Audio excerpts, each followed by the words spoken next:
Good evening, everybody. Welcome to the Board of Selectmen meeting on March 10th, 2020, 6 o'clock p.m. at the McAuliffe Hearing Room at the Townhouse. All selectmen are present. I'll call our meeting to order. First item is pre-town meeting conducted by moderator Paul Semino. Mr. Semino. Good evening, everybody.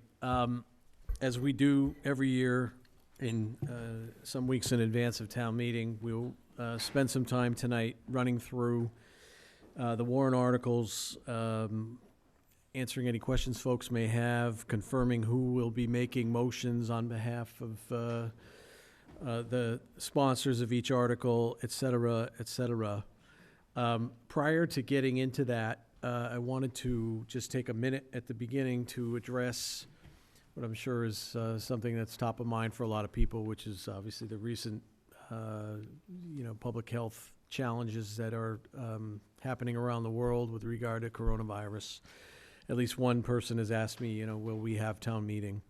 For you wonks out there, in 2014, the General Court of the state of Massachusetts saw fit to pass to enter a new statute on the books that looks to the moderator upon consultation with others to make a decision around emergencies.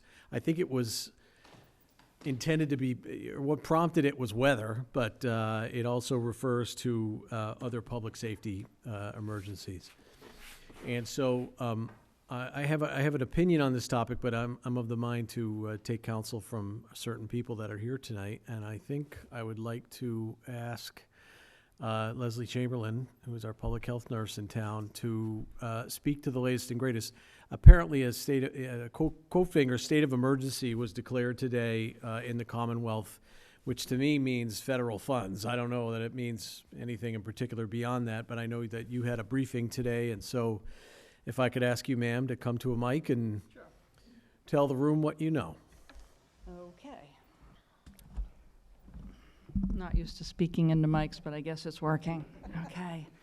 So today I met with the local boards of health from 12 communities surrounding us and about 7 school superintendents who have pretty much decided that the Center for Disease Control is our go-to body, and whatever their guidelines and what they recommend is, to be consistent is what we always fall back on.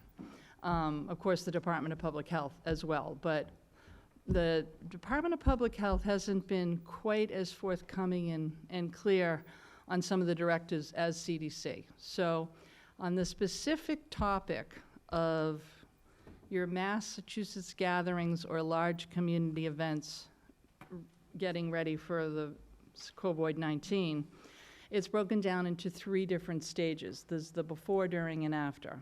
So right now, because there are no presumptive cases in Southborough, we don't want there to be.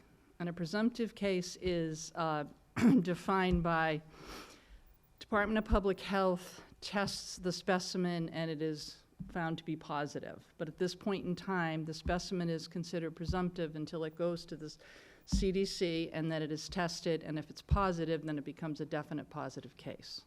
So at this point, we're at the before. So the recommendation, and I'll read it to you, for the before the outbreak occurs in your community, public health officials may recommend community actions designed to limit exposure to COVID-19. Officials may ask you to modify, postpone, or cancel large events for the safety and well-being of your event, staff, participants, and community. So this is the before, not during, which a lot of us would think it would probably be during, because that would be pretty aggressive. But we also felt, the public health people in the room felt that, the United States has done to date a very good job of containing this. I mean, the fact that we stopped China from flying in here before it really took off was huge, because the other countries, North Korea and Vietnam, they had no stopping, and they were overwhelmed in a very short period of time. So the measures that have been taken at this point in time, largely, at least in Southborough and our surrounding communities, are targeted towards the high-risk population, which is anyone over 60, chronic medical conditions. That said, we take our population at the senior center. First thing we did was exactly what that said, to cancel events that are going to bring a lot of people into a room that are going to be on top of each other, not good ventilation. And it was interesting because in doing so, we got very little pushback from the seniors. Oh, good, I think that's a good idea. We can always eat corned beef in June. So, you know, that said, that's what I'm recommending tonight with Paul, but this is not a formal recommendation whatsoever. It would have to be a board vote after this meeting, but based on the information that I have as of today, that's what I would do. You would do what? I would cancel, or I would postpone a large gathering, A which the town town meeting? meeting is. Oh, my, okay. So, was there any guidance or thought, or, you know, is there an opinion out there, whether it's you or Paul, it's is you, your Mr. microphone on? Sorry. I'm curious because, you know, everything I've heard and read and taken note of about this talks about precautions, right? We wash our hands thoroughly, we avoid contact with others, we don't touch our face, we you know, keep a safe distance. I mean, you know, I'm inclined to think that the conditions, as you said, it's aggressive, because if we don't hold town meeting on March 28th, we're probably not going to hold it on April 6th. I'm not Or- sure why you would say that, though. Well, I don't know, what happens in that week? What's Well, I mean, different? if you have good prevention strategies, hopefully you remain a community that has a very low infection rate.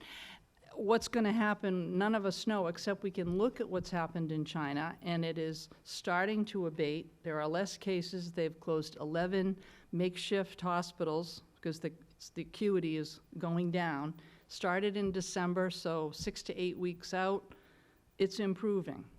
So we don't have anything that really tells us that next month or early May it's going to be worse. But by going with the strategies of prevention at this point in time, when you don't have anything substantial in your community, I mean, you do have a very heavy international population of travel, but St. Mark's and Fay shut that down 3 weeks before school break, which was Saturday, and children from the 5 countries, Japan, Iran, North Korea, none of them could go home for spring break. They're here till the 22nd of March in their school. Now, not that said, their parents could have them come home, but they were also directed that if they come back, they cannot come back to the school for 14 days. And, you know, that's prevention. They're here. So I think, Nobody left. I think maybe what Mr. Semino is saying is what I'm thinking is, Yep. so if we don't hold it as scheduled, Yep.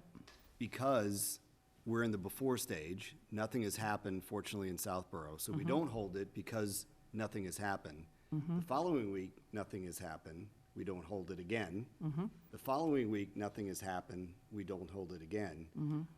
So are you suggesting that we do not hold it as long as nothing has happened until such time as the national numbers come down? Or when would you recommend it would be safe then to have it? At what point, you know, say for instance, Southborough doesn't see any cases. That could go on for 2-3 months or more. You know, at some point, it's probably going to dissipate anyway with warmer weather, we hope. At least that's Well, what that's the some of the problem, things I've yeah. heard, but you don't know. Is your recommendation to cancel it entirely? Or what date would you say, or what would the criteria be that you would say, okay, we have enough evidence of we're still in the before, but before meant cancel. Or postpone, right. Right, what's postpone until when? What would you recommend happen? What would you want to see before you would be comfortable in recommending that town meeting did go forward? I don't think anybody could answer that, to be honest with you. We couldn't answer it in that room today as to what's going to happen with this. But I would say that, given the fact that the CDC is our most informed group of professionals, to make these decisions based on the little that we do know about this virus as opposed to the flu. We know it's in the same category, the coronavirus as the common cold. We know what the flu does. We don't know a lot about whether this virus lives on a surface for 2 hours or 9 days. Those are the speculations scientists are still making. So it's very difficult to predict. The best we can do is look at where we've been with the China situation. That is improving, but that was massively out of control. There were no prevention measures, and they mean it. And so given that, I'm not going to speculate what could happen in May when I have the experts telling me that you're before it. So our recommendation is to postpone it. I mean, I'm only going on that. I have one observation and one question. Sure. The question isn't for you. It's maybe Mr. Cipriano, maybe the town moderator, and maybe for the Board of Selectmen. What happens if there's not a town meeting before the beginning of the new fiscal year? That's kind of an important question.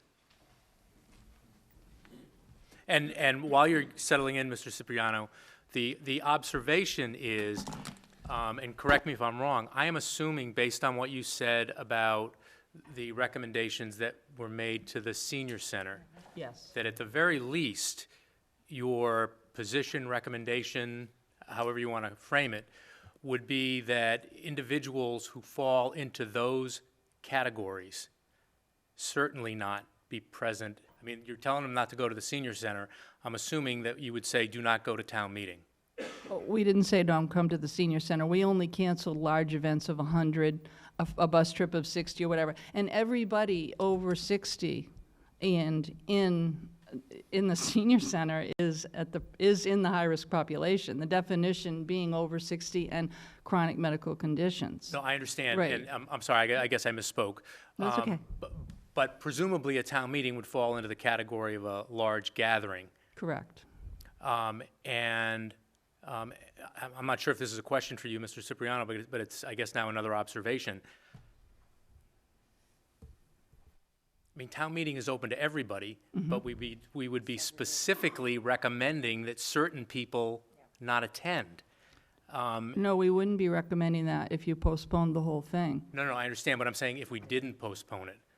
In other words, if it went forward on March 28th, Yes. I'm assuming that at a baseline, your position would be to people who fell into the high-risk categories, that they not go to a large gathering like that. We wouldn't make that recommendation. We wouldn't recommend. No. You can't. Yeah. And one other option, and I don't know if it is an option, so I ask you, and then I know you have a question on the table, but it's regarding this. All right, so is a large meeting considered, did you say 100 or more? No, there is no, and this is where the guidance is very difficult for local public health to interpret. There are no numbers in what CDC or DPH recommend. Okay. But common sense kind of governs the fact that if you're in a limited space with a lot of people that don't have social distancing, that are touching surfaces, that, you know, if you put 100 people, there is no set number. It's just what, like for example, at the senior center, we picked certain groups of large people that would be in small areas without ventilation or whatever, yet we said the pool room is still open, that's 5 or 6, 7, 8 people, and then, you know, we pulled them in to clean your pool sticks and did a little education and limited the furniture that we're using. We're only using 1/3 of the furniture. The 2/3 has been pushed behind, you know, walls so that it can't be touched. We know what we're dealing with, and then we can clean that appropriately.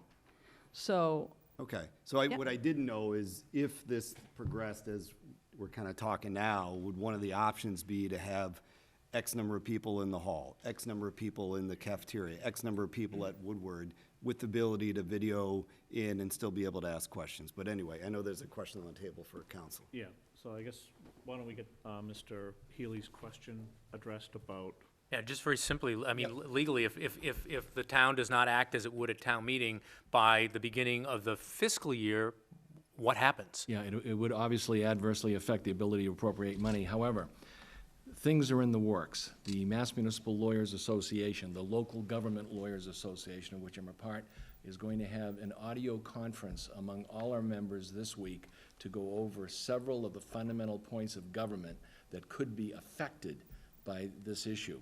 So that will be part one. Part two will be that ultimately, at least in my opinion, we would turn to the state, DOR, Department of Revenue, and others, and we would basically say, listen, this is the issues we're gonna be having. What relief can you give us under your jurisdiction if we cannot act the way we normally would have expected to financially? So these are things that are in the works. I'm gonna give you a report back as soon as I have that information, well before town meeting, so that you have some guidance of where the state is going based upon the local government lawyers, city and town attorneys, dealing with the state. I know you're ready for a question. Yeah, I've go got ahead, just go one ahead. quick follow-up, Sure. because you mentioned the DOR. Is it your sense, based on these discussions, that the DOR would have the ability to act administratively as opposed to it requiring an act of the legislature? Good Or is point. that unclear? Well, it's a good point. I would approach DOR and say, do you think you have the jurisdiction to amend or modify the procedure? If you do not, then how are we gonna accelerate a special act to the general court so that they can act timely? Because town meetings are happening now, and they're gonna be happening for the next 6 or 7 weeks. So we're on it. The local government lawyers as a group are on it. I don't have all those answers right now, but they have to be addressed, or otherwise it will create some municipal financial issues for all cities and towns. Well, mostly for towns, but possibly cities too. I also did want to add that today with the 12 communities, Ashland, Framingham, Hopkinton, Holliston, Natick, they're all discussing the same thing about their town meetings. It wasn't just Southborough. As to whether they're having them, whether they're postponing them. So it was a hot topic. So, Sorry. one question, if I may. So the act that Mr. Semino referenced earlier, Right, chapter 30, section 10A. 10A, 39, 10A. there's a subparagraph to that that says, "A town meeting session recessed by the declaration of recess and continuance pursuant to this act shall be convened by the moderator not later than 30 days following the date and time of the moderator's original announcement of the declaration." So would that mean, assuming Mr. Semino were to declare tomorrow recess and continuance, would that mean that we would, within 30 days, we would need to hold the Well- town meeting in accordance with this act? Well, the dictates of that statute would seem to suggest that. This statute, I don't think, ever envisioned a corona-type virus or a Correct. pandemic. Correct. It envisioned severe weather, or it envisioned some other form of, expected public safety issues. So this is all new territory, but it has to be decided, literally, in the next several days. Correct. So we're all gonna be on this to get the answers about how the interpretations are gonna be made in these laws so that we can act. I mean, from a state standpoint, the CDC, federal, that's one thing. We're gonna turn, and I presume that our Board of Health will turn to the Department of Public Health to determine what actions they're gonna allow and not allow, and then in turn, it falls to the town moderator, who has control of that meeting and the determination of when to conduct the meeting for public emergency and safety matters. That's what that statute is giving, is basically home rule, local government decision. So it's all in place, but these are very good questions. They'll have answers well before town meeting, but it's all a work in progress. And I would just like to emphasize, appreciate the input and the feedback. Certainly, nothing is being decided tonight. So I don't want to get that twisted. We've had a current recommendation. The recommendation could change, et cetera, et cetera, et cetera.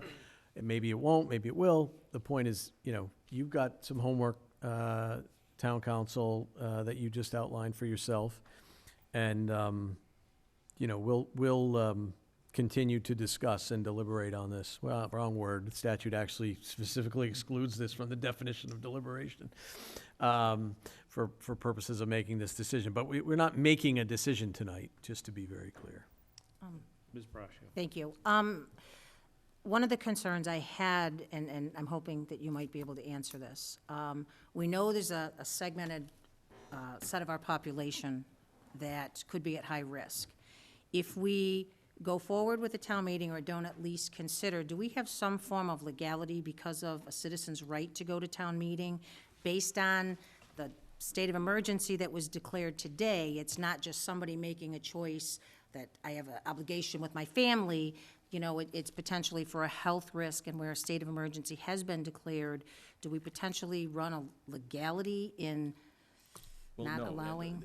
If I'm hearing that correctly, there's the great balance between individual rights and the common good, which is in the theory of government and law for 300, 500 years. And whatever an individual right is, if the common good or the public safety outweighs that, with all due respect to the individual rights, to the most precise way possible, they are suspended until the public safety is taken care of. Okay. If that answers your question. It does, thank you. Brian, can I make a comment? Thanks for coming in and for keeping a close eye on this.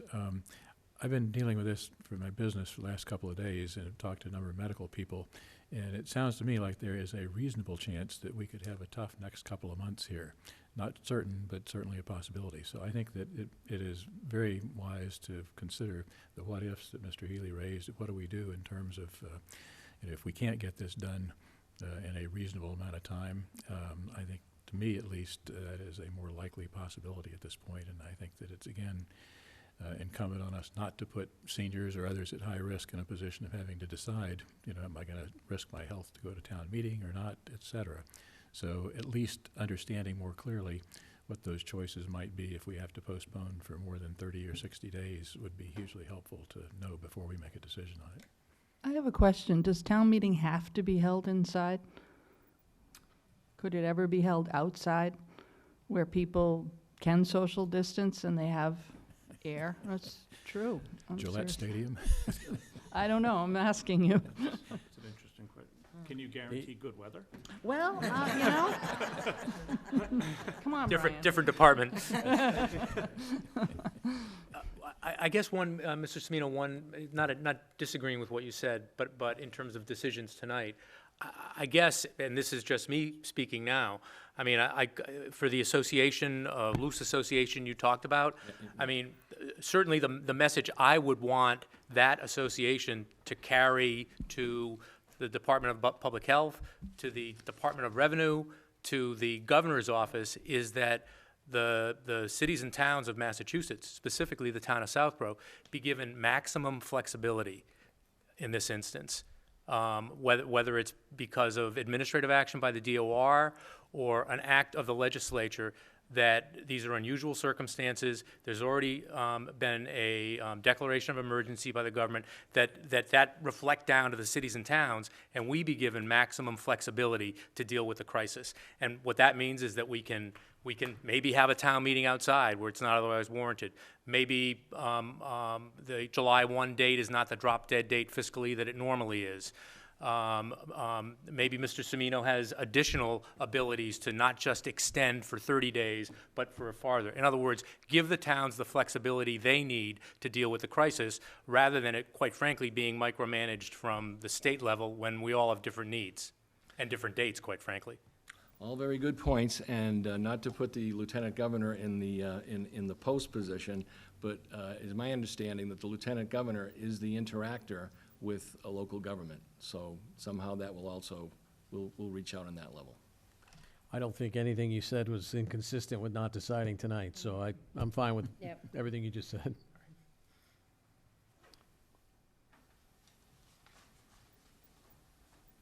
And I would be surprised if we couldn't have one outside. I would be shocked if there's anything in Mass General Right, laws I that says you have to have it in a fixed structure. As long as the town clerk can set the perimeters of the town meeting Right. outside, Right, we should be okay. I would agree. Jim's not smiling, so Okay. I don't know about that. Well, I'll just throw, again, this hypothetical scenario suggested by our town administrator. Our new garage bay at the Public Safety Building. And we could open up the doors to that. Yep. And perhaps set seating there so there's at least shelter overhead, but that's, again, all things that we can. And could we consider just doing the money articles, and then maybe, that's another and then thought maybe that I having had. a follow-on town meeting? It's another So- thought that I had, actually. And that's a very now, good thought. we already have the warrant posted, signed, so the warrant is what the warrant is, so it would need to take an act, I would think, of town meeting itself to only act upon the time-sensitive and time-critical articles. Again, there has been discussion of a fall town meeting for other matters. Those that aren't as critical could, potentially be held at a fall town meeting as well. So there's lots of options. Okay, we still have quite a bit to run through, so any final thoughts, other opinions? I don't want to take too much more time on this because we have more homework to do and more thinking and discussing to do. But not deliberating. What's that? But not deliberating. No, it's right in there. That's the word. Yeah. All right. So what I'd like to do then is to run through the list of by the way, thank you very much again. You're welcome. Thank you, Good Russ. luck with your Counsel. decision. Yes. Thank you. I'd like to run through the list of articles, nail down who's making the motions where that has not been indicated on my motion list. And then I have some questions as we go through. And we'll, if there are sponsors here, I'll hear from them as well. Article 1 here, committee reports. It's a selectman's motion. Do we know who's making that, Mark? So I will suggest to my board members that we go in order, 1, Yep. 2, 3, 4, 5, down the table. If there are specific articles that Yep. any individual member would like to Yep. cover, we can assign accordingly. So, That's good. Mr. Shea for Article 1. Thank you. Article 2, acceptance of pilot payments. That's a selectman's motion. I'll take that one. How many E's in Healy? 2, right? Article 3, annual borrowing authorization, selectman's motion. I'll take that.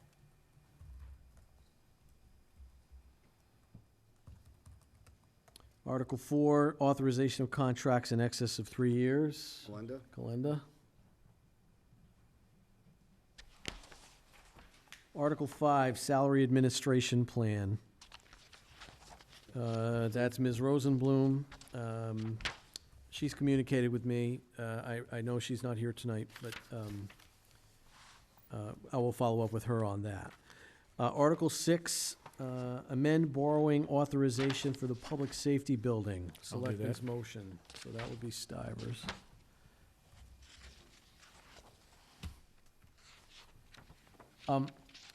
Question on Article 6, Town Council.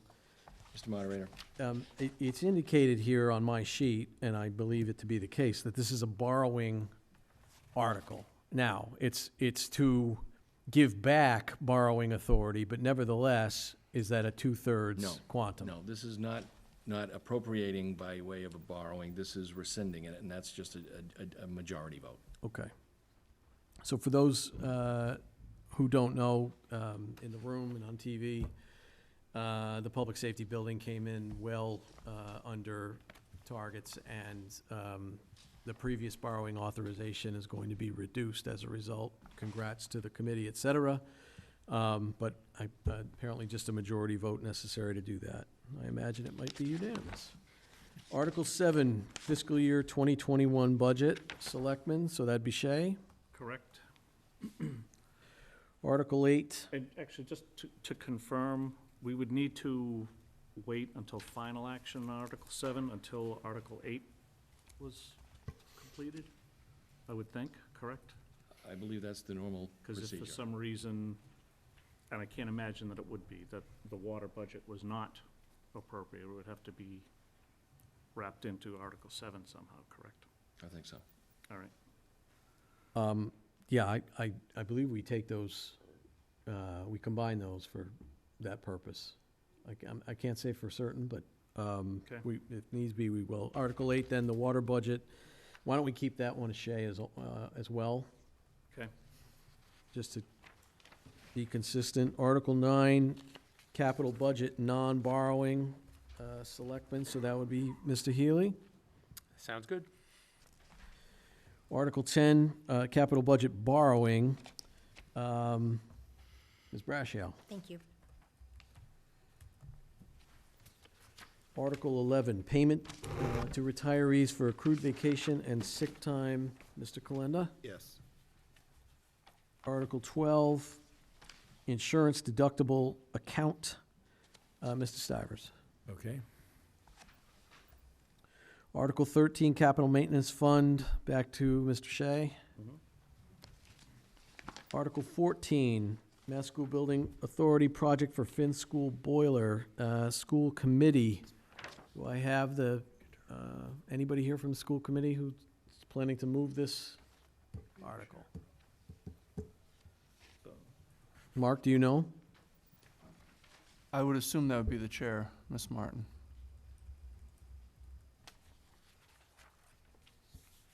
And council borrowing article, so 2/3 quantum That's on that? correct. And by the way, 2/3 on Article 10, I skipped over that. Yes. Article 15, annual authorization of revolving funds. So we're back to selectmen, that would be Mr. Healy. That's it?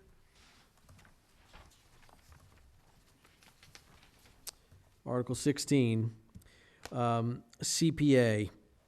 Actually, Articles 16 through 20 are CPA articles. Anybody here from CPA? Mr. Mills, will you be moving these?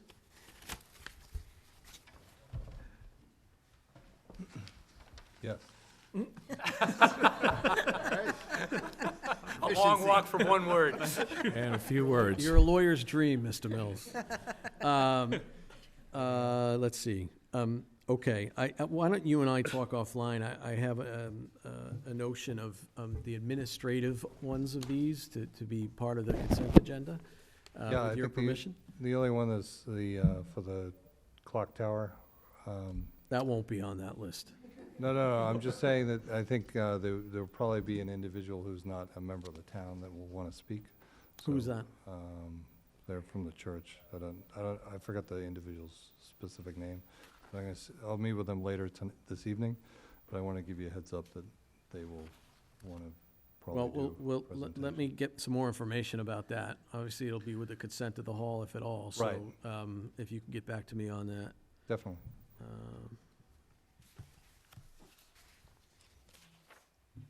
Other than that, for the recreation one, Tim would, our recreation director would want to speak to that. I'm not sure if he lives in the town or not. Article 19? Yeah.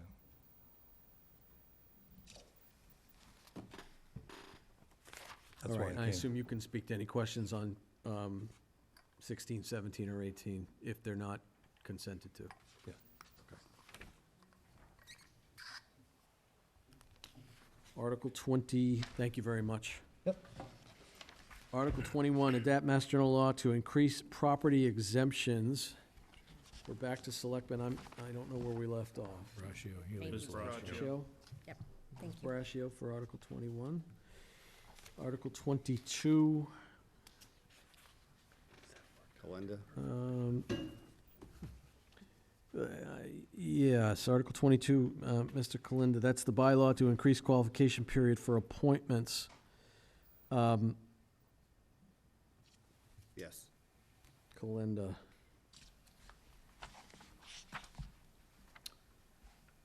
Mr. Moderator, general bylaw, majority. Yes. I think it's, I'd like to clarify while we're here, I'm sorry to go back to Article 20.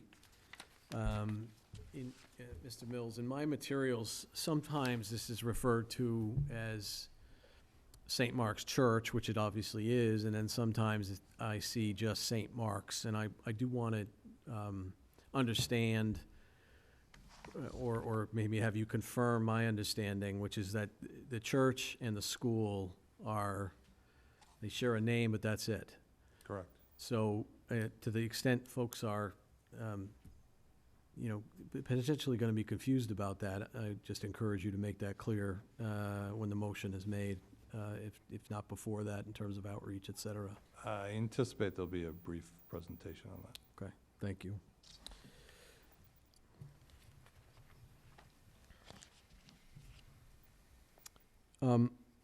Mr. Purple, if I could quickly go back to Article 15 on the revolving funds, are the amounts listed the same as last year? With the exception of the recreation revolving fund, yes. Recreation has been increased from $350,000 to $400,000 as the amount of money that's coming through that account is reaching approximately $375,000, so it makes sense to increase that limit slightly. All the other limits are the same. All right, I ask in the context of the potential for having it on the consent list. Sure. Okay. So we left off at Mr. Kalenda on Article 22. Article 23, bylaw to increase qualification period, I'm sorry. Article 23, adopt Mass General Law for speed limit in thickly settled areas. I guess that's Mine? that's you, Mr. Stivers. Sam, do you want to take both of those, too? Sure. Okay. Mr. Moderator, those are the acceptance of state statute. There's no quantum of vote in the statute, majority. Thank you. So are you referring, Mr. Shea, to Article 24 as well? Yes. To adopt We'll address That's mine both of also. those. Adopt Mass General Law to designate safety zones. Okay. Article 25, adopt Mass General Law, I wrote over it. Oh, to adopt the meals tax. Right. That comes back to you, Mr. Shea. Yes. Article 26, Southborough.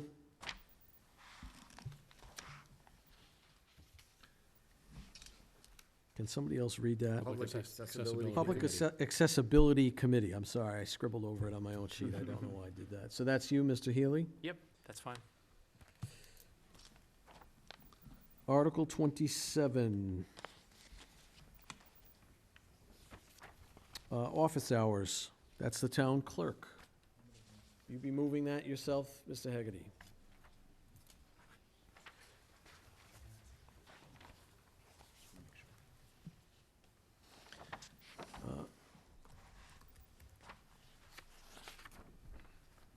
Article 28, zoning board of appeals for special permits, extensions, I'm sorry. Zoning bylaw, miscellaneous provisions, special permits, extensions, and alterations.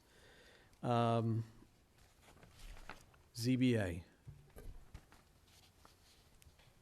Anybody? I'd assume Mr. Nicholson would be making that motion. Yes. Can we confirm that offline, Mark? And Mr. Cipriano, bylaw change, 2/3 vote? Correct, zoning bylaw change. Zoning two-thirds, bylaw that's change, correct. 2/3 vote. Okay, Article 29, zoning bylaw, outdoor illumination. That's,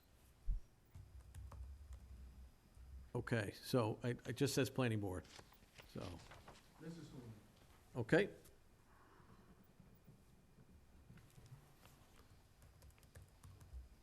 Mr. Moderator, I think respectfully, we should know, I presume the planning board has conducted the public hearings as required by state statute on these zoning articles, and whether or not they're going to have a report. Mr. Morris. I think it's a good Procedural It's issue. a good belt and suspenders question. So just to quickly explain, there are, the statute requires that the planning board hold certain public hearings in advance of advancing a bylaw change like this. Mr. Morris, do you want to speak to that, please? Yeah, you can tell how many people watch our board meetings or Including don't. town council, apparently. All right. No. Riveting TV. No, all right, I didn't watch it either, go ahead. The public hearings were opened in early February and continued at each of our meetings, including through last night. The reason the articles were ready, so we started the public hearings early and continued them with presentations and questions and answers at each of our meetings, again, including last night, and the public hearings are continued to our next meeting, which is March 23rd. We plan to, unless advised otherwise, continue the public hearing to the few minutes before town meeting, as we've done in the past, so if we can still receive input with the public hearing still open. Public hearing would then be closed, and then the board would vote, at the latest, would be at that point, would vote to support or not support. Similar to what we've done in previous years.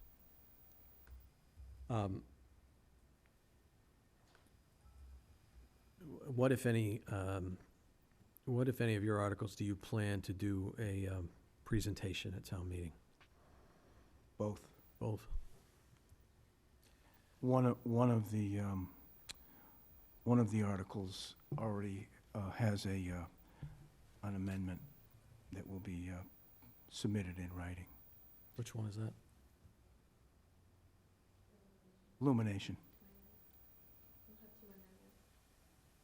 28, 29. 29.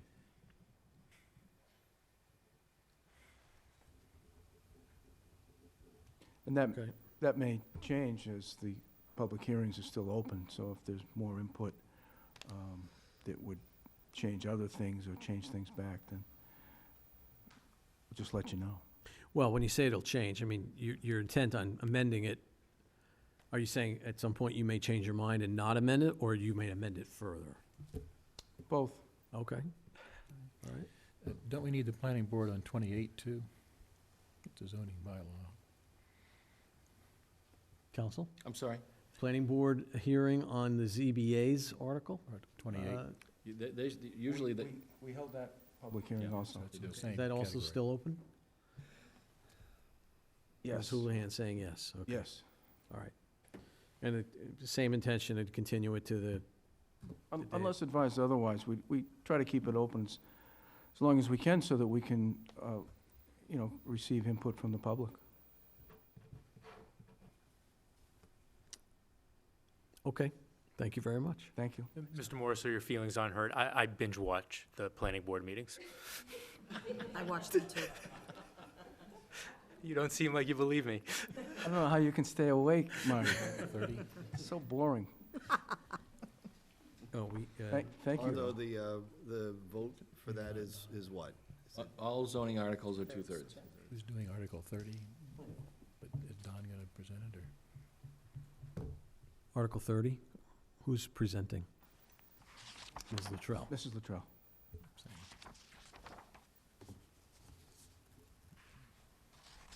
Thank you very much. Article 31, Citizens Petition Noise Bylaw. Is Mr. Lepine here?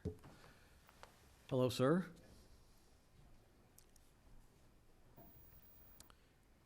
So, first of all, I assume you'll be the one making the motion? Yes. And do you have a presentation planning, that you're planning to give? Yes. Okay.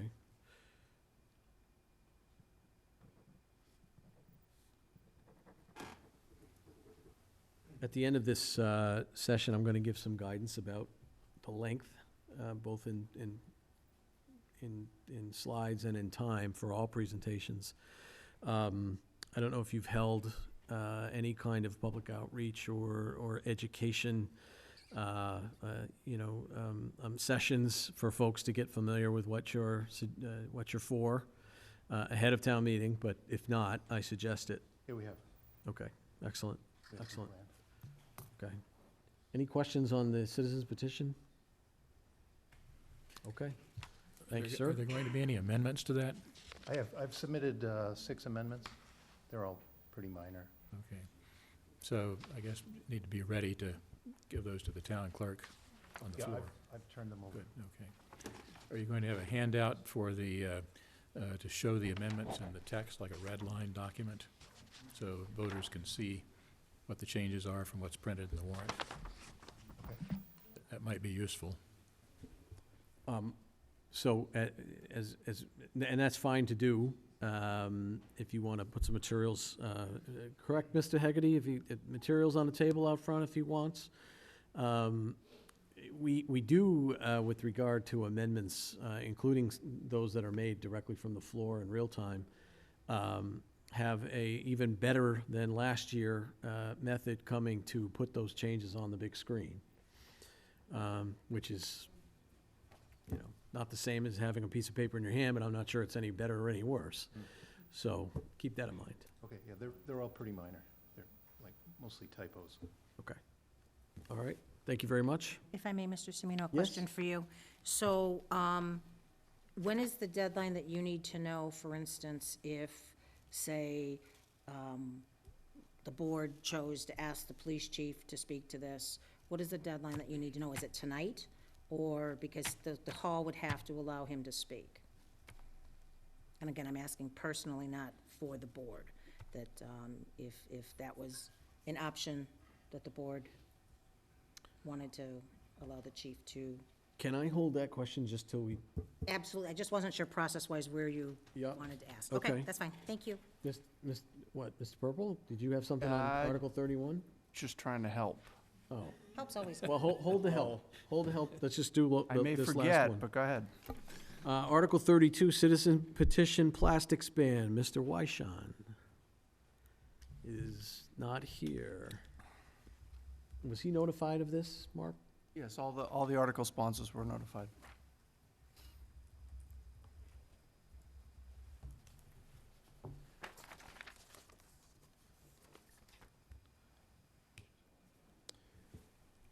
Okay, is there anybody in the room who I should have asked and did not ask about making a presentation at town meeting?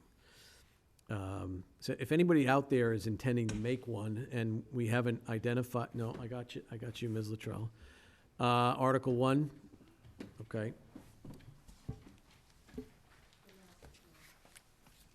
No, sorry, I was looking behind you. Mr. Donovan's gonna, Mr. Purple, are you aware of any other Article 1 reports? Advisory.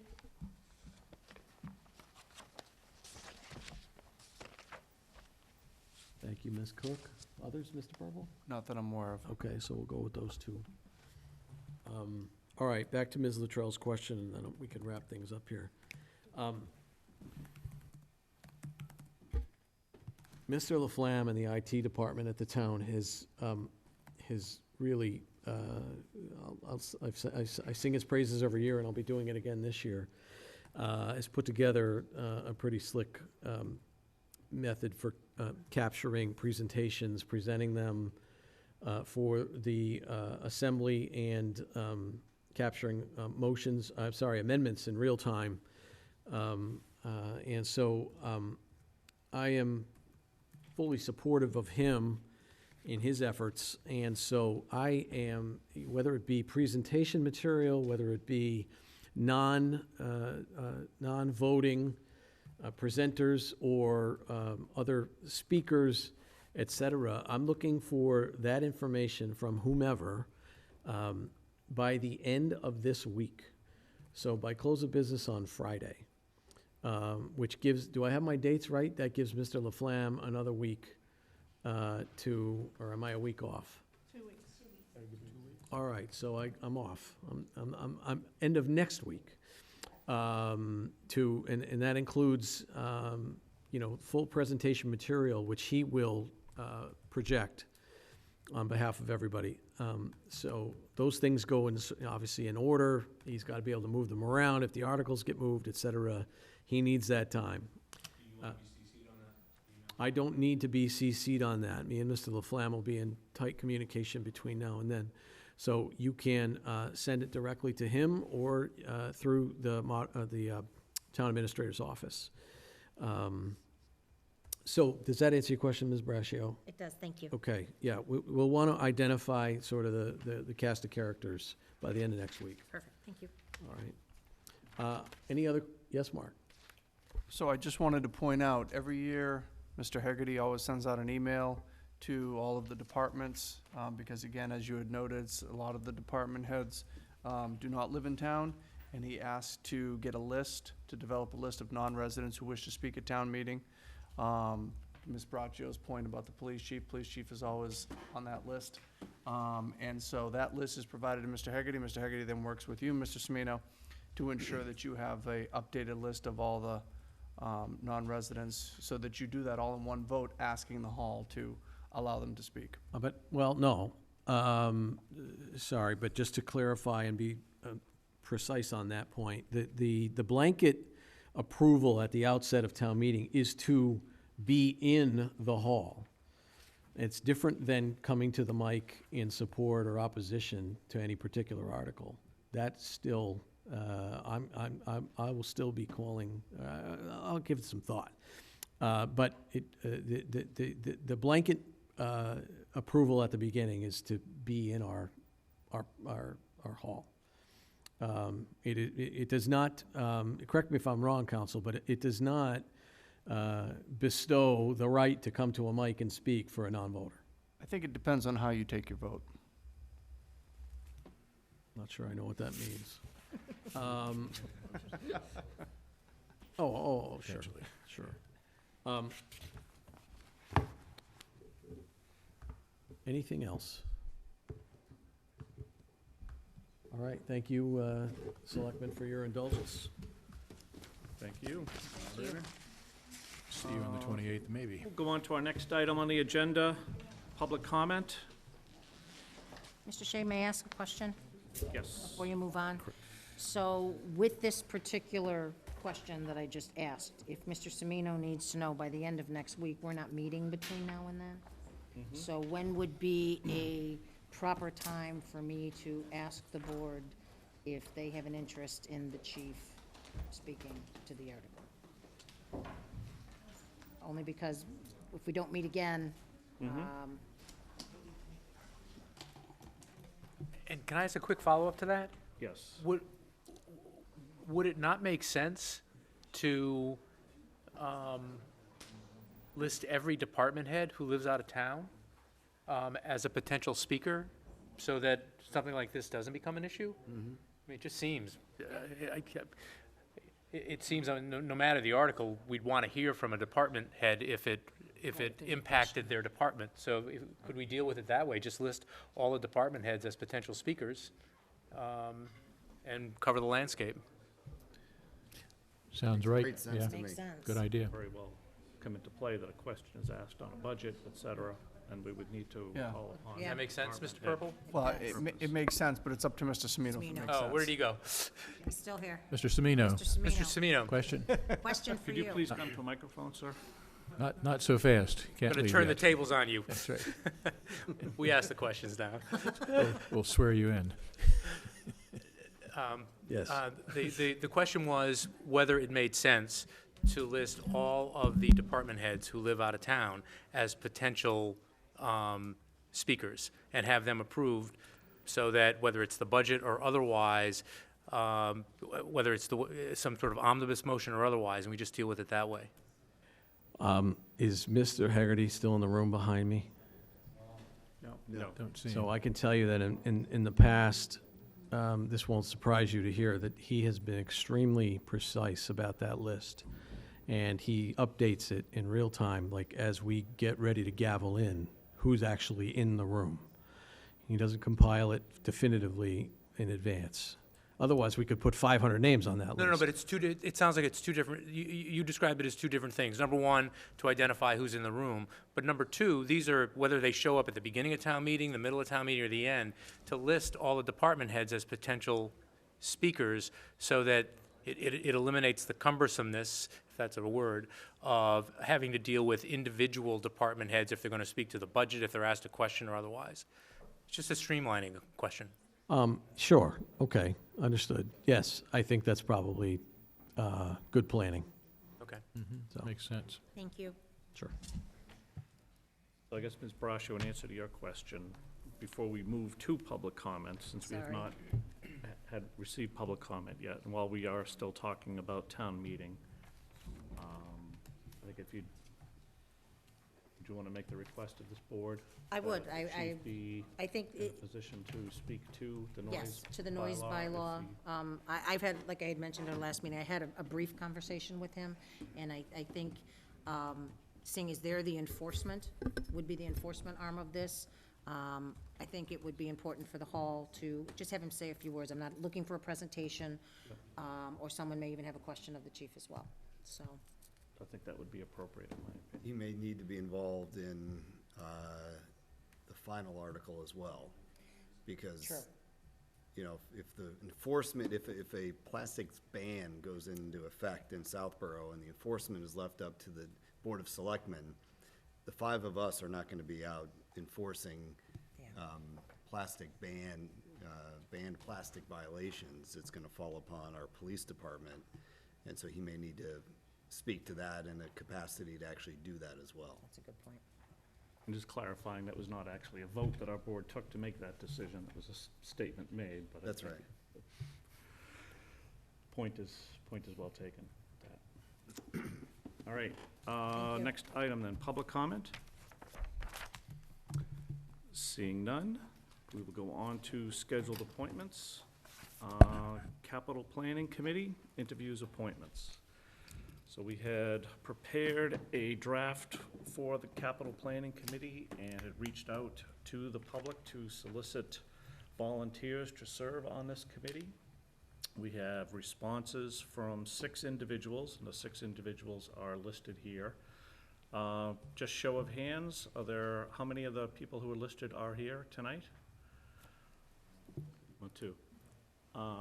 So I guess if you both wouldn't mind just coming up to the table for 1 second, just let us know who each of you are, and maybe just give a quick statement on the reasons you have for interest in the committee. And welcome. And thank you for stepping up and volunteering. No problem. And welcome to our meeting. No problem. Jeff Hark. Let's see, I've spent about 15 years in the financial services space, about 13 years as an auditor at PwC, so I've got a lot of experience being in the weeds and reviewing, contracts and, really questioning everything that's kind of in front of me. So it's kind of my nature to be pretty detail-oriented, and I think looking at the description of position, I think I've got some skills that would be helpful to the town, looking to give back. The town's given a lot to my family from, school perspective, and, we've got a lot that we never could have, foreseen, and very appreciative of everything that the town's given to us. So want to try to give back a little bit with my skill set.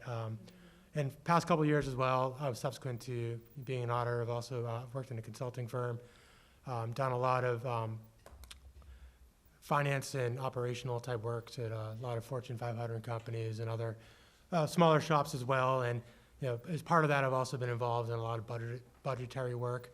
So I think I've got some good experience and skill sets that would lend itself, I think, pretty nicely to the committee. So it's a little bit of my background. Thank you very Hopefully much. that answers your questions. Yep. Okay. And, sir. My name is Joe Palmer. I have a background in lots of different types of jobs, but the one most applicable, back in my 20s and 30s, I spent 8 years as a member of the Star Island Corporation, which managed hotels out on the Isles of Shoals and dealt with the operations and the capital planning of those facilities. Since then, I've done, as I said, various different jobs that mostly ranged in the marketing area, so gauging marketing size, volumes, quantities, those sorts of activities, which dealt with a lot of estimation, which I feel would be pretty apt and good for this committee. I've lived here about 5 years, and I've noticed that we seem to get tax increases partially based on a lack of understanding of the needs of our facilities. And for instance, the library last year with the roof, it seemed to come up rather suddenly, even though it seemed like a fairly well-known problem. I think there are certainly a lot of issues like that that need to be dealt with farther ahead of time, especially given the nature of the town government where we're voting on a yearly basis. And so we can't adjust in the middle of a year to these types of issues, which either means that the way that the town goes about budgeting and planning for these has to allow for a lot more discretion within the year, or we have to do a much better and tighter job of estimating what we're going to need to do to each individual building prior to when it's going to go wrong, which means we have to allot it in a different way so that we can use it appropriately when they do arise and maybe create something rolling forward. But that needs to happen at a capital planning stage, not after the fact. Thank you both. Any questions that board members have? I guess I'll start at the opposite end and work this way. Mr. Stivers? Yeah, I think there's a reasonably tight timeline on this one in that we've talked about having a special town meeting in the fall to address some of these issues. From the standpoint of schedule availability, do either of you have any constraints in terms of being gone for half the summer on vacation or whatever? Because I'm guessing that there'll be a fair number of meetings between now and September, October, although with the COVID-19 issue, who knows what the schedule's going to be, but that's the original plan at least, and there's a lot of work to do. So any concerns about that? No, I've got young kids, and it's easier to not travel, so we're around. That's actually a reason to be out of town, right? Yeah. Well, Reason to be at meetings. exactly. This falls during bedtime, so I'm happy to be here for this. No, I don't see any problem on my end. Okay, thank you. So, gentlemen, thank you so much for volunteering. It's a big deal, and this is going to be a committee that's going to provide great value to the town. And what I'm most curious about, you have outstanding backgrounds. I fully support you guys being on it. I'm most curious about, how'd you hear about it? So we have trouble getting word out about, did someone reach out to you personally? Did you see it on our website? I mean, how did you learn about this? Sir. I've got some friends that are involved in the town. They reached out to me, asked if I'd be interested. So, Okay, yeah. good. So word of mouth by people that are active in the Nice. town. Sir? Well, I live right next to Bonnie Faniff. So she's been working on me for a couple years to Hey, take some control over the situation. Bonnie Enough Bonnie said. encouraged me to run for this 9 years ago, and I'm still here. So, yes, so But- Bonnie, And originally I applied to possibly be on the pilot committee. Okay. But then Vanessa sent me an email about this. all right, excellent. Thank you both. Also, thank you both for stepping up. It's great to have new volunteers with the town. One question I will ask is, based on the limited number of spots, if this isn't a fit, per se, for maybe this committee, would you have an interest in potentially serving? There's a lot of vacancies in the town, so if it doesn't work with this committee, would you still have an interest potentially in serving the town if there was a committee that interested you? I think I answered that with the pilot committee. Fair enough, but But yes. Yeah, I guess I would need to understand how I'd be able to add value too. If it's something I have no experience with, I don't want to make, you know what I mean? I don't everybody wanna- starts somewhere though, Right. so experience is good, so. Okay. I just don't want anybody to be deterred if you aren't selected for this, that's my point. There- I there'd be think no- it's No hard feelings. a great value that both of you would step forward, that anybody would step forward for this, because we do have a challenge with that, so, I'm happy with 3 times too. That's okay too. thank you. Just a quick supplement to the backgrounds. Any involvement, familiarity with bonding issues, whether it was public entities financing things with bonding or in the private sector? I would say not specifically, although when I was dealing with the Star Island Corporation, they were constantly in need of capital funding. So they were using different methods, usually more now it would be called, crowdsourcing, but back then it was, POP was sourcing a lot of that. But they did get some loans. I don't know if they ever floated a bond. I would say not working with a company, more on the other side, when my clients would go to market and raise debt or raise equity through the public markets, being on the audit side, but not necessarily on the actual company side. So I do understand how the capital markets work, but haven't actually had to effectuate any type of transaction like that. May I ask what provokes the question? That's one of the ways we fund things. I understand that. But specifically, is there not enough expertise among the rest of the town government in doing that? No, just curiosity in terms of your backgrounds. Okay. I mean, It's interesting, yeah. if you're looking for those specific skill sets. No. But But just to supplement what other folks have said, thank you, obviously, for putting your names in for the committee. Volunteering is our lifeblood, so it's good to see.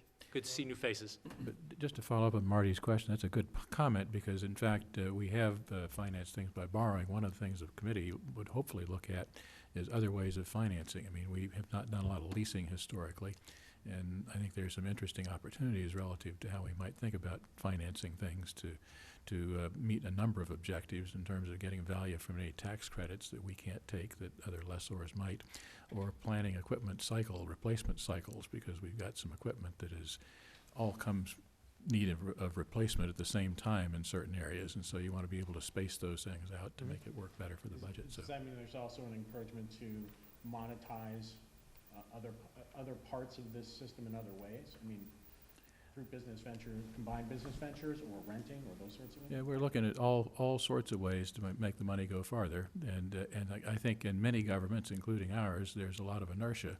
So we do a lot of things because we've done it this way for the last 30 or 40 years, and I think one of the things that I'm looking for from this committee is a fresh look at some of these things to say, are we missing opportunities that folks with external backgrounds come in and say, wow, this is something that we ought to think about, so thank you. So again, we have 6 applicants for the 5 positions that we had created on the committee. So we've done this before. Hang on, yep. Yeah, I'll no, go just ahead. go through a couple things for those who may be watching. So Ms. Cook and Mr. Pfaff from the advisory committee had applied as well. They were here earlier. Advisory has a committee meeting at 7 o'clock tonight, so unfortunately they needed to leave. I think members here are very familiar with Ms. Cook. I'm not sure. Some with Mr. Pfaff, perhaps not all. Also on the list of applicants was Mr. Malinowski, who chaired the Public Safety Building Committee. He and his family are on vacation, that he was not able to attend. Also, Michael Nordstrom. Mr. Nordstrom was unable to attend tonight's meeting as well. So, again, I would prefer that we stay with the committee of 5 as we had originally proposed. I do note that 2 of the applicants, and I was hoping that Ms. Cook and Mr. Pfaff could be here, where 2 of them are on the advisory committee. I guess my preference would have been to limit the committee to one of those 2 advisory committee members, plus the others who did apply, and see if Ms. Cook and Mr. Pfaff could, if the board agrees with that, if they want to go a different direction, we can certainly go a different direction, but see if, between the 2 of them, they could work out who would be the better fit for this committee. I don't know if there are other opinions that board members have on how to proceed. Yeah. Mr. Kalenda. My only thought is we've done this before, and I would not be adverse at all to extending this to 6 members. And, recognizing that all 6 want to be on it, and in the event that they came to a 3-3 tie on something, so be it. They wouldn't have a recommendation on that. And, it would, again, just be a recommendation to us. So we would then still be tasked with making a decision on something. But, or I like your other idea of if the board suggested that we keep it at 5, to have either Andrew or Kathy, decide which one of the 2. And I think having one would be great. Kathy's already the chair of advisory, which is a powerful position. I don't know if she would say, okay, Andrew, this would be a great role for you. I'm already chair of advisory. She also comes with great experience. So that's why I would love to see, I would love to see all 6 and get 6 opinions. There's going to be plenty of meetings where there aren't always everyone able to attend, and so I'd rather see more than less. I don't know if that actually matters. If it's 6, you still have to have 3, right? You If need it was 4 to meet. You need 4 to meet. All right, if it was 4 out of 5, 6, yeah. if it was Three. 5, you Three. need 3. Okay. Either way, I love the fact that there's volunteers, and I would Yep. be up for having 6. Ms. Brascio? I also, Dan, like 5 or 6, my only concern, and I expressed it at the last meeting, was I struggle a little bit with having an advisory member for balance and not a member of the Board of Selectmen. I still struggle with that a little bit. Are you volunteering and we make this 7? I would. 7, that's easy. I would volunteer. So moved. So, well, there was a motion to expand the committee to 7. Is there a second? Second. Moved and seconded for discussion. And this is, I think you'd make an absolutely great member of the committee. Completely agree. My opinion going into this all along was because this is a committee that I think should be charged with looking at things independently to make reports and recommendations to the Board of Selectmen, I would Okay. prefer, again, my personal perspective, absolutely nothing against you and what you would bring to the committee, but I think that we ought not to have a selectman on that committee who's charged with making, reports and recommendations to us. Again, I'm just one of 5. If others feel differently, we can go with however the Can I ask board a question? goes. Yes. How many people on the board have more than 10 years of experience in the town dealing with all the capital funding issues? Sorry, if you could just check your mic. Sorry. I was just interested in knowing how many people on the board have had 10 years of experience with capital funding within the town? On the Board of Selectmen? In general at the moment, and Lisa in particular. Because I've only been in the town 5 years, and having worked in some of the organizations that I've worked in, having somebody that's been on there for a long time can help explain a lot of the reasons why things have happened, not necessarily influence the way they're going to be. Yep. And so by understanding why they have been the way they are, sometimes you can break down the reason why the way they are and change in a different direction more easily, because you understand the resistance factors of moving in a new direction. Right. I can answer that, Brian, if you mind. So I have served on various boards and committees within the town since 2005, I think was the first time that I was appointed. I served on the open space. I served on the golf course master plan committee, which was instrumental with deciding on the public safety and what to do with the balance of the golf course. I've been on the Board of Selectmen for 3 years now. I was on open space, I think, almost 12 years, 11, 12 years before I got on that. I'm very open-minded in wanting to do things different for the town. I mean, on the golf course master plan committee, some amazing things came out of that capital-wise, so. I was only asking just for the purposes that I stated, not that I think we're both probably strong enough people to have our own opinion and not be influenced. So if that Okay. addresses your concern, I mean, having somebody that's been doing and around a lot of these projects for that amount of time would be very helpful. Yep. Comment? Go ahead, Mr. Marty. Stivers. Go ahead, Sorry. Marty. I would, my view is to keep it at 5 and to have just one of the people from advisory, no offense to Kathy and Andrew if they're watching. I just think 5 is a better number. It's easier for meetings. I think 1 from advisory is a good number. 2, I think it almost becomes a mini advisory committee. I'd be worried about that.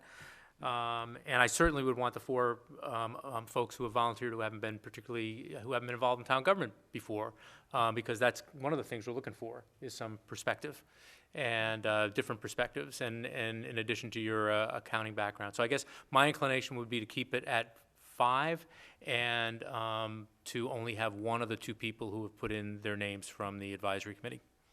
Mr. Stivers. Yeah, I guess I'm in Mr. Calenda's camp on this one. I think that Kathy and Andrew both bring important and different skills from advisory to this thing, and I think both are valuable, and it would be very helpful to have the 2 of them there. I'm a little concerned. I'd generally like to see and talk with folks that we're appointing. I'm disappointed Mr. Nordstrom was not able to be here this evening, but I think that going to 7 gets another strong outside input, and I think that's helpful and creates a little bit more of a quorum problem, but that's something that I think they can work to deal with. So Okay. I'd go for 7 So and the group. So there was a motion on the floor to expand the committee to 7. It was seconded. Is there any more discussion on expansion to 7? All those in favor of expanding to 7? Those opposed? That passes 3-2, so it is a committee of 7. Mr. Chairman, I would move that we appoint the 6 who have applied, as well as Ms. Braccio, to round it out at 7. Second? Motion's made and seconded. Any other discussion? Just the point that Mr. Shea raised, I mean, it's obviously it's not a conflict issue, but it is, I mean, the advisory committee advises town meeting. They don't advise the Board of Selectmen. That's more of a collaborative effort. This presumably is a body that we're looking to advise the Board of Selectmen, and it just seems a little bit somewhat slightly incongruous to have a member of the Board of Selectmen on a board that's advising the Board of Selectmen. Been done That's, before. I understand it's been done before, and I would have had As- the same observation Yeah. before. As one who's currently in that position, And I'm I'm not guilty of uncomfortable that with it. myself by being on the Main Street Committee as Yeah. Yeah, well, you were on before you became a selectman. correct. Anyway, that's my only observation. So- Obviously, I think Ms. Braccio will be terrific on any committee, so. Yep. And to Mr. Stiver's point, we could always invite Mr. Nordstrom to come in for a subsequent meeting as well and appoint the 6, with the exception of Mr. Nordstrom, and take action on his appointment at a later date, at a time when he could meet with us. I would feel better about that. I mean, I like to talk to people. I'm sure he's a wonderful candidate, and we're likely to appoint him, but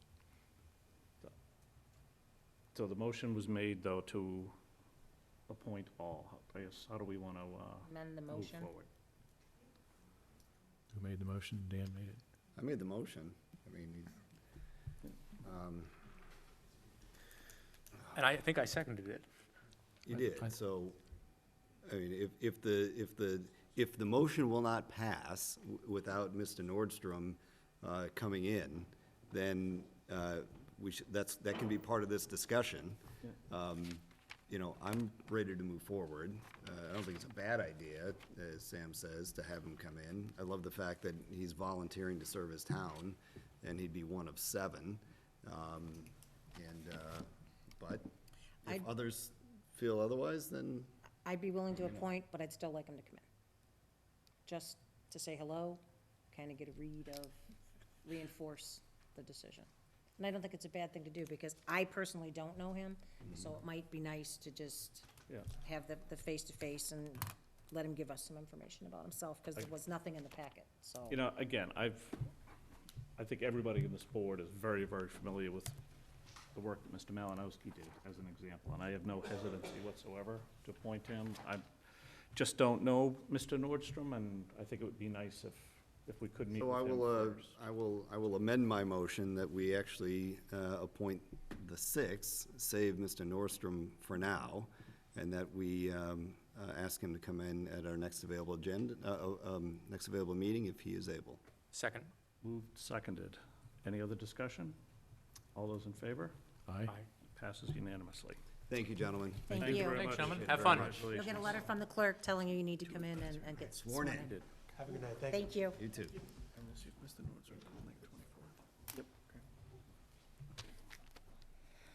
Okay, next on the agenda, EDC, discussion of FY '21 budget, and also request for selectmen sponsorship of bylaw. Mr. Wood? Hello. Thank you. Great, thanks. Thank you very much, appreciate it. So, thank you for coming.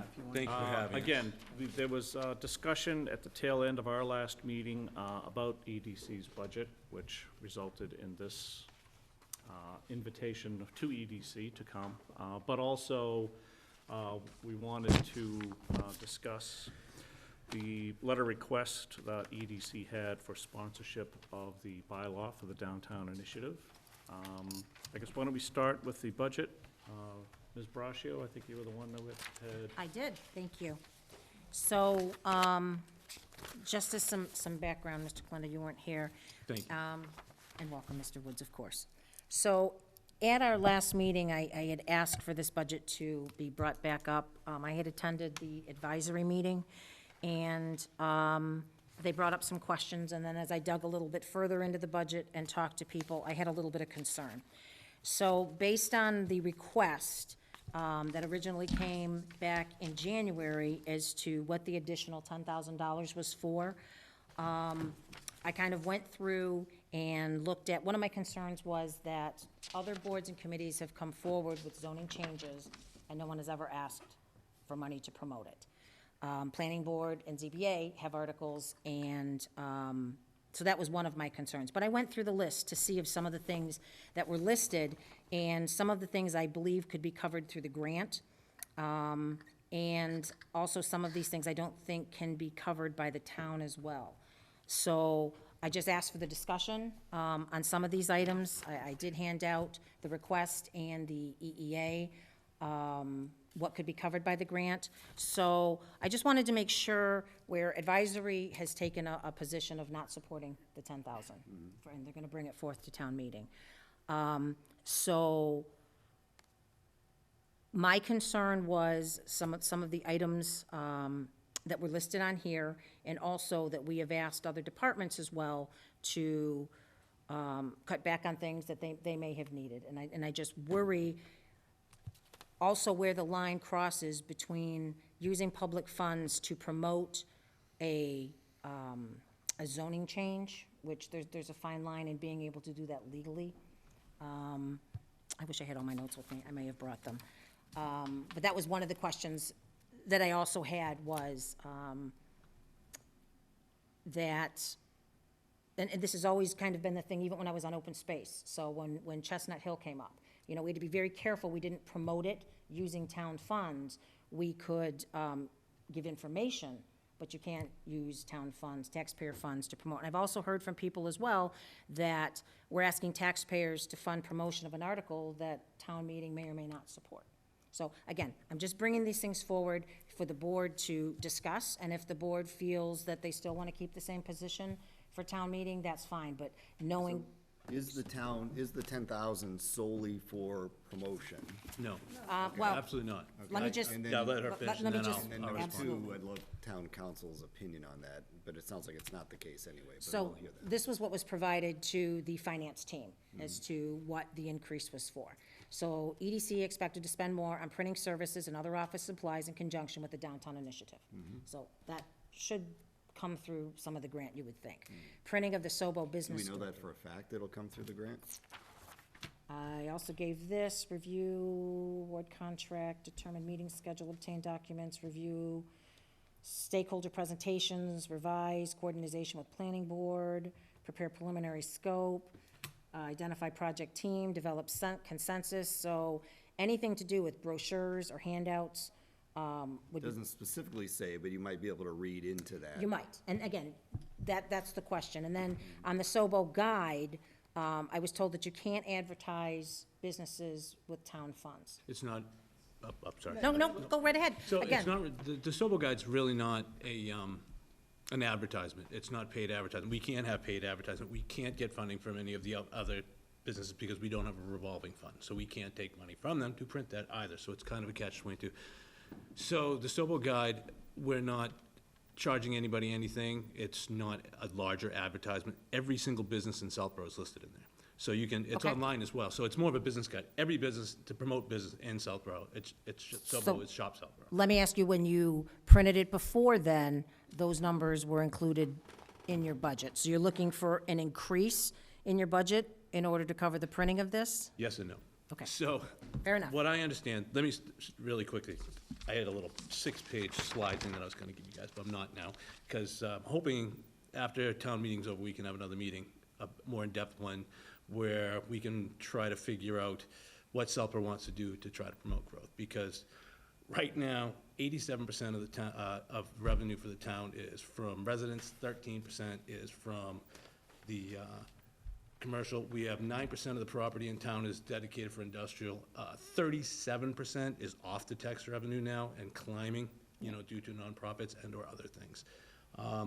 So to me, I may be wrong. I don't think you guys, meaning the selectmen, advisory, really have a spending problem. We have a revenue problem. So we really need to start bringing in more revenue. So right now, Southborough is losing business to Westborough. Westborough's getting a lot of, we just lost Olympus. Olympus is moving out, they're building their worldwide headquarters to, over off of West Park Drive. Why are they doing it? Not sure. Still looking into that. Marika's scheduling meetings for, first off, my job on EDC, Marika's gonna answer more about the downtown and the timeline for the sponsorship. My job on EDC is business outreach. Try to keep business in, try to draw more business in on Route 9. Talk to see who's growing, who's moving.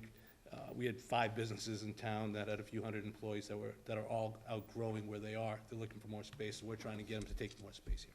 So anyway, the printing for the way I understand it, for the downtown, is for after the grant, if it goes through for next year. So we're gonna need design guides. There's more things beyond that grant, you know, after the water study, the wastewater study, after anything like that goes beyond. We're gonna, the printing is for, if it goes through and the zoning changes go through, that's for changing this year. We have our permitting guides. We have all these other different things that we give to the builder's prospective people to come in. So that's a lot of the printing costs. The $10,000, to me, so we had $6,000 in contracted services. We got a $50,000 grant. Right now, with Charlie Baker's transportation bill, there's a lot of money out there. The biggest problem that any of the businesses I've talked to is trying to get in young people, qualified individuals applying for the jobs. As they're living in Boston, they're doing the reverse commute. Right now, we have no last mile in Southborough, you know, going from the train station to there. Marlborough's EDC has last mile from Southborough train station to their businesses. We don't. Westborough has a last mile from their train station going to their businesses. Again, we don't. I would like that personally. If we can do that, we can get more people, we can try to keep more business. With more business, we get more tax revenue. That's just me. So. I'd just like to say too, John, that at your last meeting that I went to, and I think you went through. Lisa. Sorry. Sorry. At the last meeting that I attended with you guys that I went to, I thought your focus was great. And you know, it was geared more towards a little bit on Route 9 and not so much hyper-focused on just the downtown initiative. And I've said to members of this board, I thought it was excellent. I walked out of that meeting and thought, this is really a great direction that EDC is going in. Good, because you're hopefully going to see that presentation again in a month or so. And it's great, but my question and advisory's question was, and these questions were asked when EDC went before advisory, they couldn't explain what the 10,000 was, then we have this. So are you saying that the $10,000 difference isn't really this? No. It's geared towards something else? Yes, it's more geared towards trying to get new grants, new initiatives towards Route 9. It can also be used to offset other studies and things that will be needed for the downtown initiative as well. It's more for grant money. Okay. Can I just say something? Please. I don't know how to. I think it's on. It should be. It's on. You're good. Hi, my name is Marijke Munsen. I'm the EDC coordinator.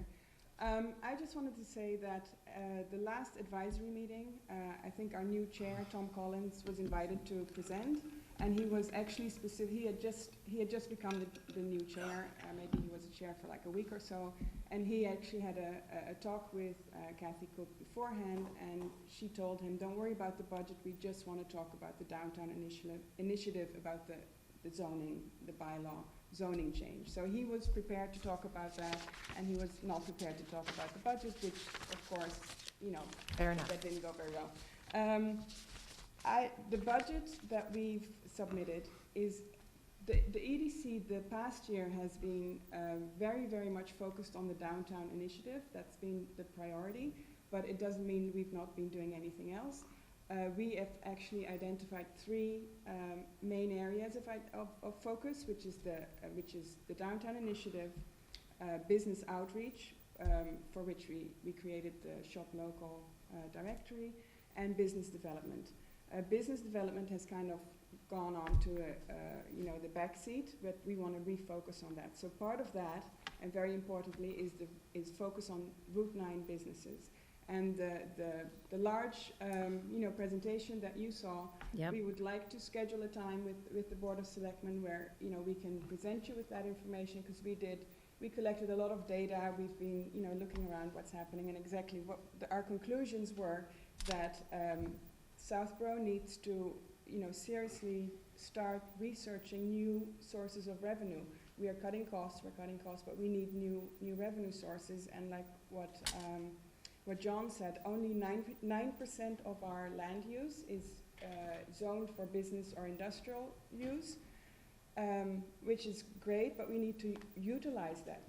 Right now it's underutilized, or it's empty lots, or to be honest, along Route 9 there are 2 huge plots of land which are non-profit, so that takes away, potential income for the town. So for the budget, the grant that we received is just solely for the downtown initiative. Correct. For 2 big projects, which is and the RFPs have gone out. We are hoping to receive proposals later this month. One is to get help with the zoning bylaw, which hopefully will be ready. I'll go through the timeline with you guys later. But to have that, to have professional people look at that and propose something and make sure everything fits with our existing zoning bylaw. The second is a technical engineering study for the wastewater solution. So that is covered by the grant. When we first started this whole downtown initiative, those were the main 2 hurdles. But if we continue on this path, other things are needed. So we were talking about beautification, connectivity, parking. Studies need to be done for transportation, design guidelines to ensure we have the correct type of development coming in. So those things are not covered by this grant. But there's a lot of other grants out there for it. The money that we're asking for is also mostly to start researching those grants, start applying for those grants, and hopefully. So it's more geared towards, and where you stand today, it's more geared towards like a grant writer Yes. type thing. Marika's a part-time employee. She's awesome. She's only there for 19 hours a week. These grants take time to write, and once you get the grant, it takes time to manage. So with contracted services, we don't use it. We're not just getting it, asking for it, just, we'll spend it. I'd rather have it and not need it than need it and not have it. It beats having employee benefits. We're trying to think outside the box and get as much as we can. I really think there's a lot of work that can be done for short money. But I just want to emphasize, it's not just for the downtown, It's it's for- also for the Route 9, because Southborough has the highest vacancy rates, higher than our neighbors. We've been talking to a lot of businesses, and I think we need to implement more business-friendly practices. I don't know, we have some great companies, local companies that have grown here, that are operating on a global scale. We need to recognize them. We need to be on a first-name basis with them. So we need to, start a program like that. We need to identify certain hurdles, like why are these empty lots on Route 9? It looks ugly. It doesn't look inviting.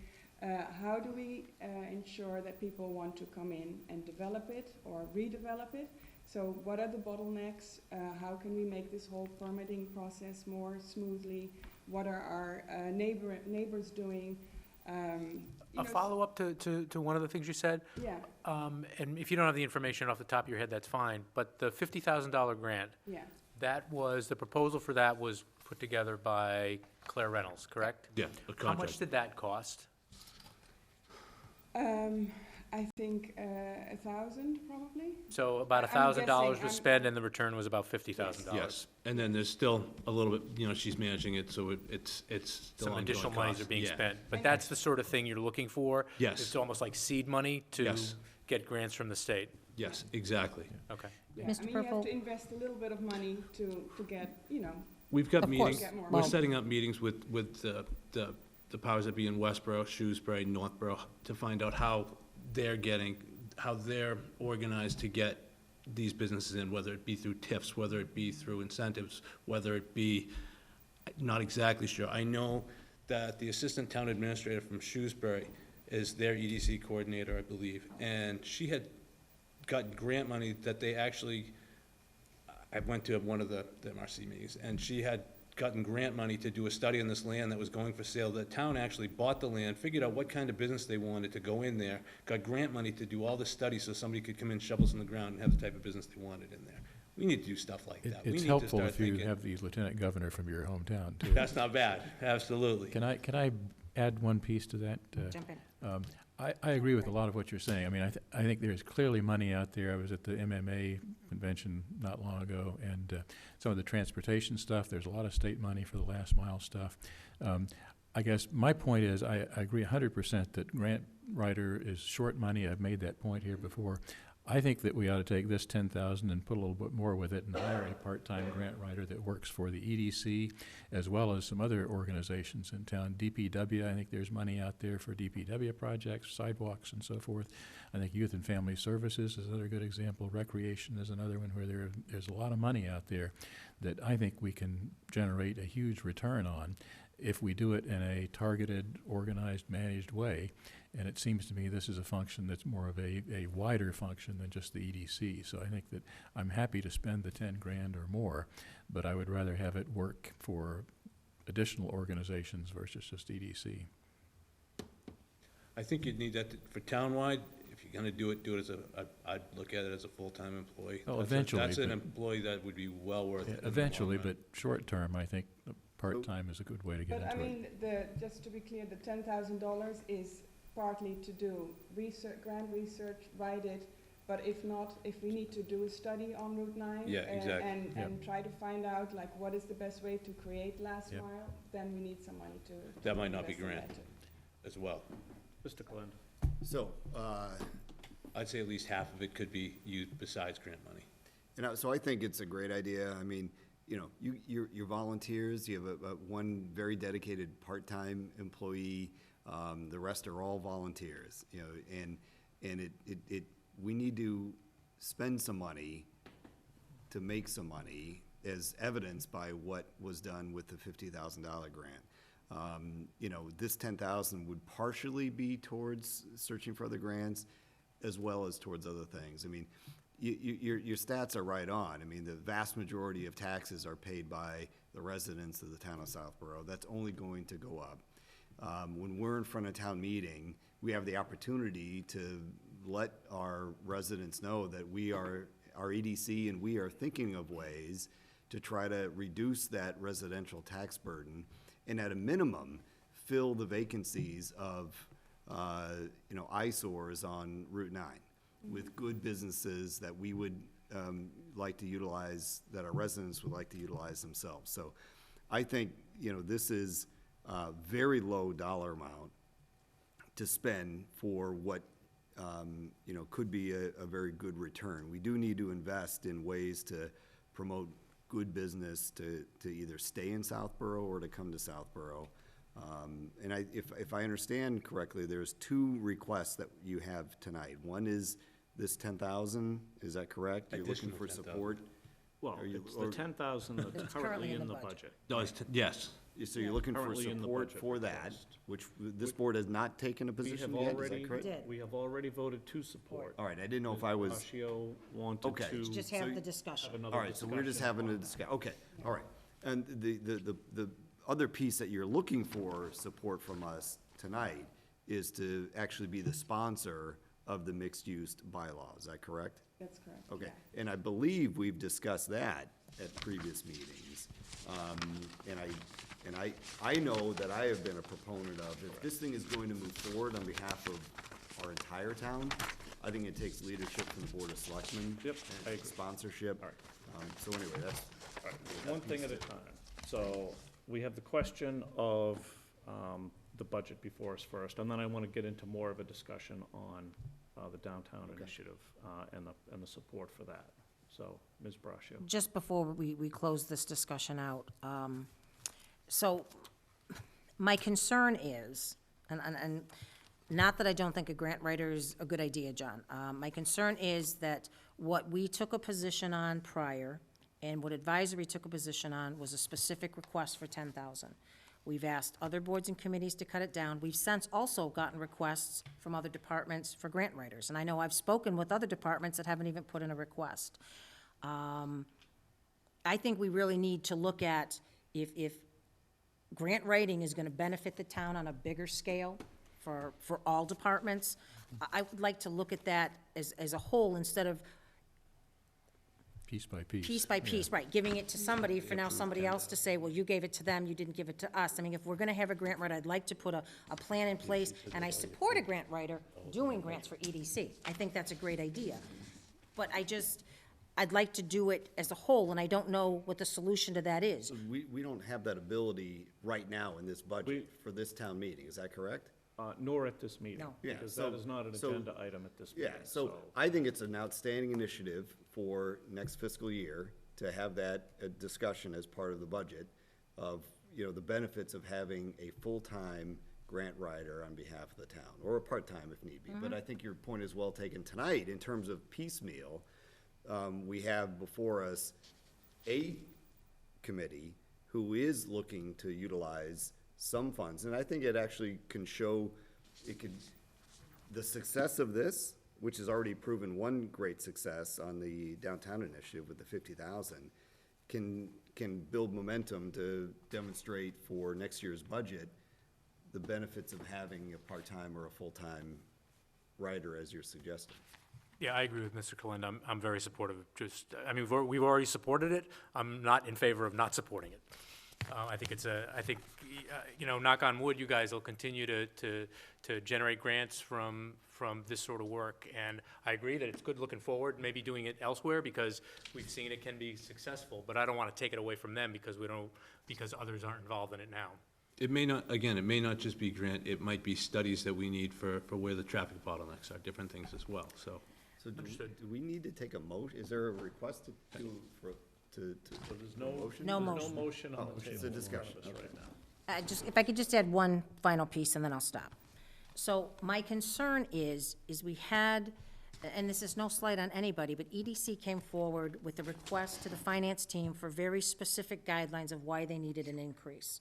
What is it's just a matter of fairness now that it's being changed after it's been approved. Oh, we're not gonna use it for this, we're gonna use it for this. It's We always haven't been- given other town departments the ability to come before us and ask the question regarding any budget item they may or may not have. And I worry how this will be perceived as a morale issue by the rest of the departments. Again, if that was the request when it first came forward, it'd be a whole different scenario. But the request and the request before advisory was for the same that was written here. And I just worry we're going down a dangerous path where we held people to such tight budgets. And again, I'll just let it go at that, so. I just worry. wanted to respond, because I think maybe it was initially when Brian, he sent me the budget, he said, can you kind of explain what it is? So I briefly said, oh, this is for this and this and this. Later on, he asked me again, I had a discussion with Mark Purple and Brian, where we discussed the budget items. I gave him, I don't know which one you have, which email you have, but I gave a little bit more of a more precise, detailed description of what the money was for. So I don't think anything has changed. It's just that there's been some misunderstanding of that money, because there was some idea that the grant money was the same, the money that we've asked for contracted service would be the same money as that's now being spent from the grant, Okay. which is not the case. I went to one of the advisory meetings as well, that the Chairman Collins was at, and the budget really wasn't discussed. It was all more about the downtown initiative that I went to, just in case there was any budget questions, and I would have answered them then, but it wasn't brought up at that particular meeting. I did reach out to Ms. Cook to see if we could get on their agenda before a town meeting, just to try to tell them more what was going on as well. They have a meeting tonight, so obviously I wasn't able to make that one, and I will be traveling next week when they have their other one on the 17th, so don't know if it'll help, but I know when I was unadvised, we had many a meeting with many a committee the night of town meeting to discuss and vote on their budgets again. So hopefully I'll be able to get in and explain it better, and maybe change their mind, maybe not, but it's worth a shot. All I know is we are losing a lot of taxable revenue, and I the agree, taxes Joe. are going up. Everybody's saying it's a rough budget season. I understand that. Last year when Claire and I went over the budget, I dropped our budget from an increase of, I think it was 11% down to 0.5%, because I understood. We went bare bones. Yep. This year we need a little bit. But it's going to the right things to do the right things. And if we don't, I'm not asking the money to spend it just for the sake of spending it. If I don't need it, I won't use it, I promise. That's what we did on public safety. It's not a matter of trust, John. I know, but It's not at all. again, when we built the public safety building, we asked for enough money to do what we needed to do, and then monitor it and make sure we didn't use it, and we succeeded. I think we can do the same thing with that here, if you allow us. Fair enough. Thank you. That's it. Thank you. Any other comments on budget? Which takes us to downtown initiative, and a proposed article. I'm leaving this all up to her, because I know nothing about it. My job is the business end. The last page, I think I understood that what you were looking for was a timeline. Claire has, it's the last page of the packet presentation. This is the preliminary timeline, basically working back from when town meeting will be planned. And we looked at a possible September or an October planned meeting, and that's how we're working backwards. Currently, like I said earlier, the RFP is out to consultants, and so we're just continuing our work with the zoning bylaw. When will the RFP, when is the date for it to be back?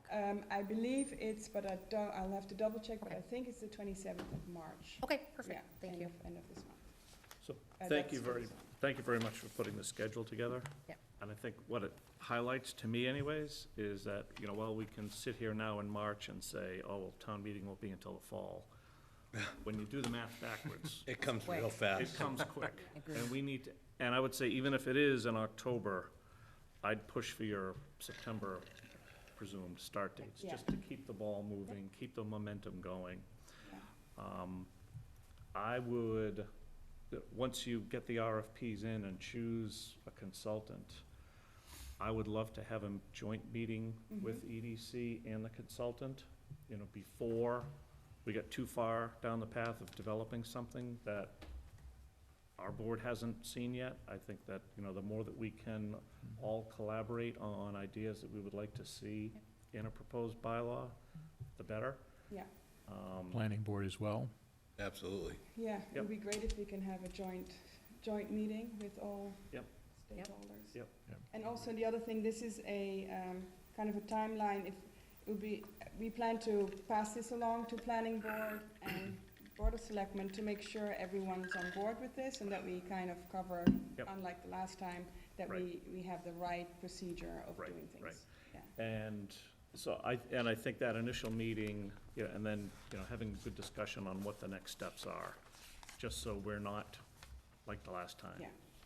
seeing a bylaw that's in place, and it's like, oh, by the way, it's going to planning board tomorrow. Let's, New to all of us.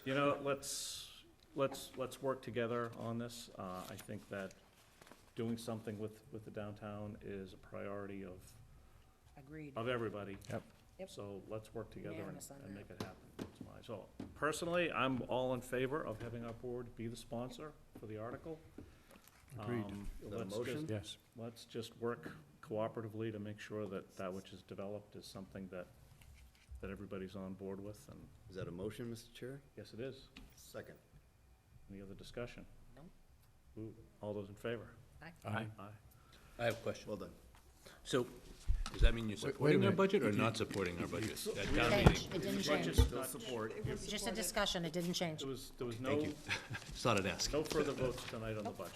You got the support, so stop selling. I'm shutting up now. Going home. Thank you. John, Have a great why? night, everybody. And I will just like to say, I really look forward to the board seeing the presentation that I saw. I actually took pictures on my phone. I was so impressed with the presentation that you guys did. So I really look forward to the board seeing that. Thank you. Thank you. Thank you both. Thank you very much. When you're winning, stop talking. Leaving. Takes us to town administrator's report. Thank you very much, everybody. Have a good John, night. good night. Thank you, Mr. Chairman. Pretty much everything we've been doing has been pushing us towards town meeting. The warrant, as you see, is back for the printer. You have the copy tonight.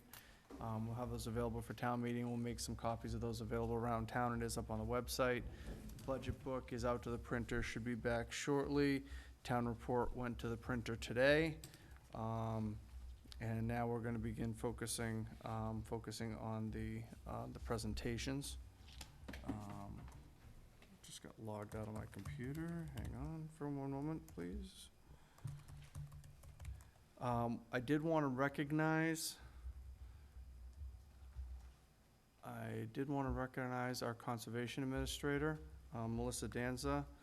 For those of you who may not know, Melissa has been pursuing her master's degree, Master's in Science and Sustainable Natural Resource Management, it's a mouthful, program at Unity College in Unity, Maine, and she completed that program just last week. So congratulations to her on that. She did it in record time. So for some of the time that we see that employees spend on their degrees, she did it in record time. So congratulations to her. I have one other issue that I wanted to bring to your attention. As you recall, we've had discussion. It's a warrant article. The board's supported it for MSBA project funding for Finn School for the boiler. One of the things that the MSBA likes to do, because this is an accelerated program for repair, they like to get everything lined up so that when the votes happen, they have all the paperwork and everything is ready to go. Obviously, if we're putting in a new boiler, they'd like to do it hopefully over the summer rather than in heating season.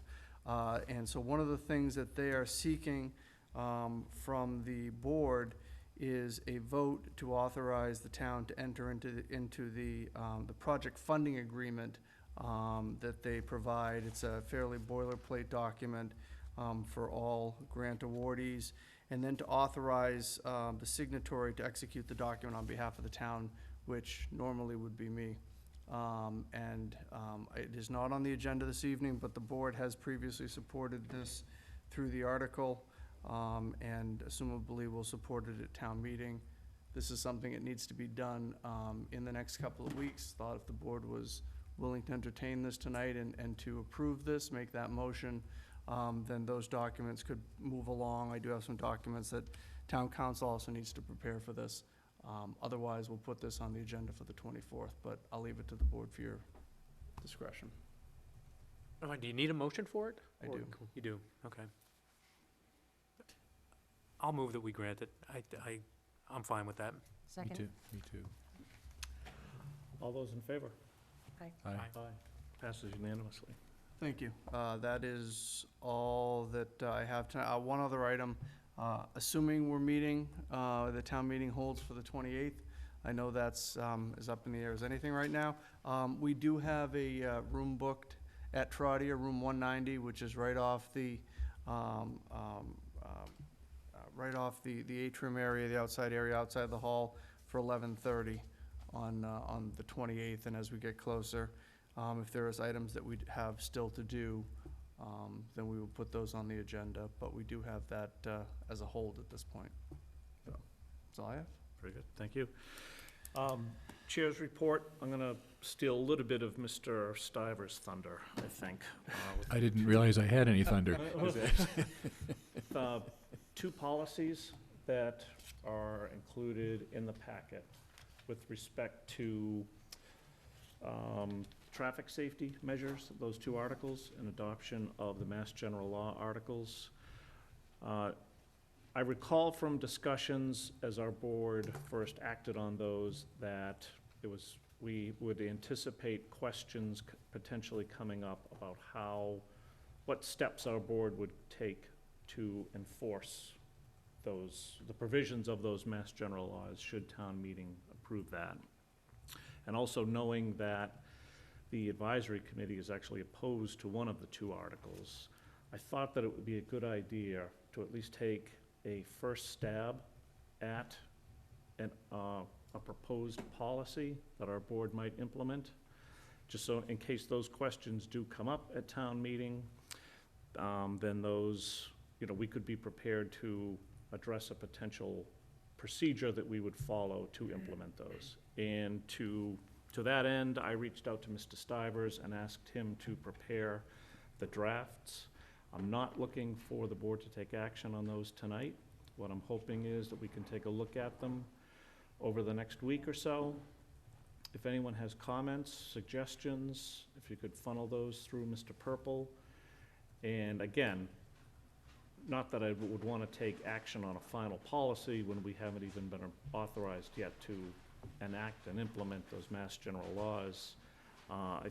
Just think, you know, if we can have a document that we're, pick a percentage, 90%, 95% comfortable with implementing, should the articles pass, and be able to answer questions about the process that we would follow, I think that enhances our ability to have those articles pass at town meeting and give us those tools that we need to address some of the traffic and public safety concerns that seem to be popping up with quite a bit of regularity throughout town. Brian, can I just ask, when would you like any comments to Mr. Purple by? Could we do those by next Wednesday, close of business?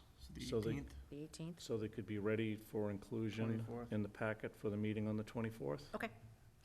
I'll comment, it was very exciting writing that stuff, so I'm sure it'll be riveting reading. Cure for insomnia. Okay. And that's all I had. Members' reports, anybody? Nothing for me. Nothing from me. I'm sure Mr. Stivers will update on the MVP. Go ahead, if you Oh, want. go ahead. Go ahead. Mr. Kalenda, anything? Just a shout out to our outstanding police and fire professionals. I had once again an opportunity to witness firsthand the incredible professionalism of our first responders, our fire professionals, our paramedics, and you know, I will challenge anyone to come forward and say that they're any greater you know, first responders than we have in this town of Southborough, and the way that they treat residents and with great care and professionalism. So again, a shout out to them, and a shout out to our veterans in town. People likely don't know all of the work that goes on virtually on a daily basis with members of our VFW, members of our American Legion, doing things and preparing for events like Memorial Day upcoming, and then Veterans Day after that. There are some neat things that we have planned for both of those events that we have never done in this town before, some of which involve some amazing Eagle Scout projects and some great volunteer work by some young men in the town of Southborough. So anyway, just a shout out. They know who they are out there that are working on these things, and I think it's going to be a neat thing for the town to witness come this Memorial Day and then the following Veterans Day. Nothing further. Mr. Stivers? Anything? Yes, thanks. First, a comment on, I was able to attend the planning board meeting last night, and they raised a question that they asked me to pass along to the group, which I will. Planning board members have noticed that there are some issues with signs and illumination in town generally, and we're talking about the enforcement process related to that.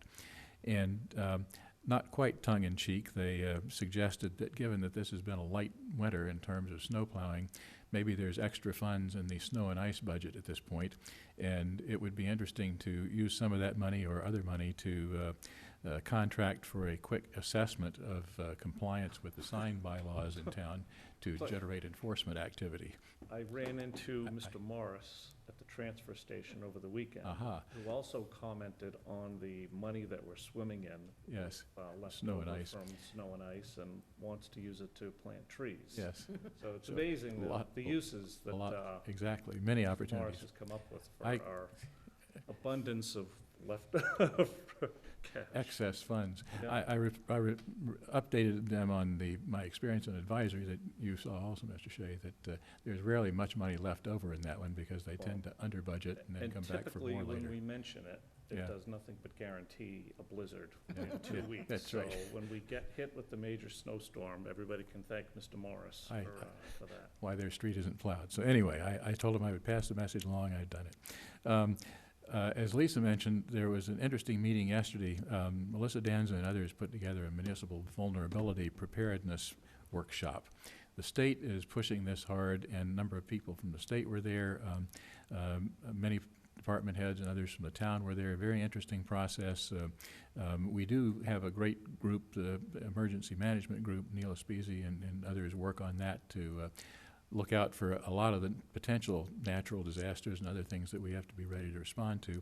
This effort is trying to raise our sights a little bit in terms of some of the longer-term environmental issues. What happens if the water levels rise? People don't think about that much, but we've got the Sudbury River along the southern edge of town here, and railroad tracks right next to it. So, I mean, there's some risks in terms of environmental change and damages that could occur, and a variety of other things that I think are helpful to begin to plan for. The state has money to support those activities, and if we go through this process, which we've done most of now, is my understanding, we qualified for the grant money to take a harder look at some of these other risks that the town may have. So, I mean, you don't think about things like water supply and utilities and so forth and ways that those could be compromised and create substantial pain and difficulty for residents. So I think it's a great effort, and thanks to the folks who put that together, and we'll, I hope, look for a report from them at some point when those results are available. Another thing, I was delighted to see that the golf course opened Sunday, weeks earlier than normal. A number of folks out there. It looks great, good turnout, so I would encourage any resident watching this to consider either continuing their efforts at golf or taking it up. We've got a great asset there that would be good to get full utilization from. Finally, as folks saw, we have yet again another speeding complaint, this time on Deerfoot Road. We've heard a number of complaints over last months relative to Pine Hill Road, Flag Road, Parkerville. I've heard Middle Road and others. It seems to me that it's really time to get serious about what we're going to do in terms of this, because given the Main Street construction project ramping up again, I can easily envision efforts to find cut-throughs that are going to put a lot of pressure on some of these other roads.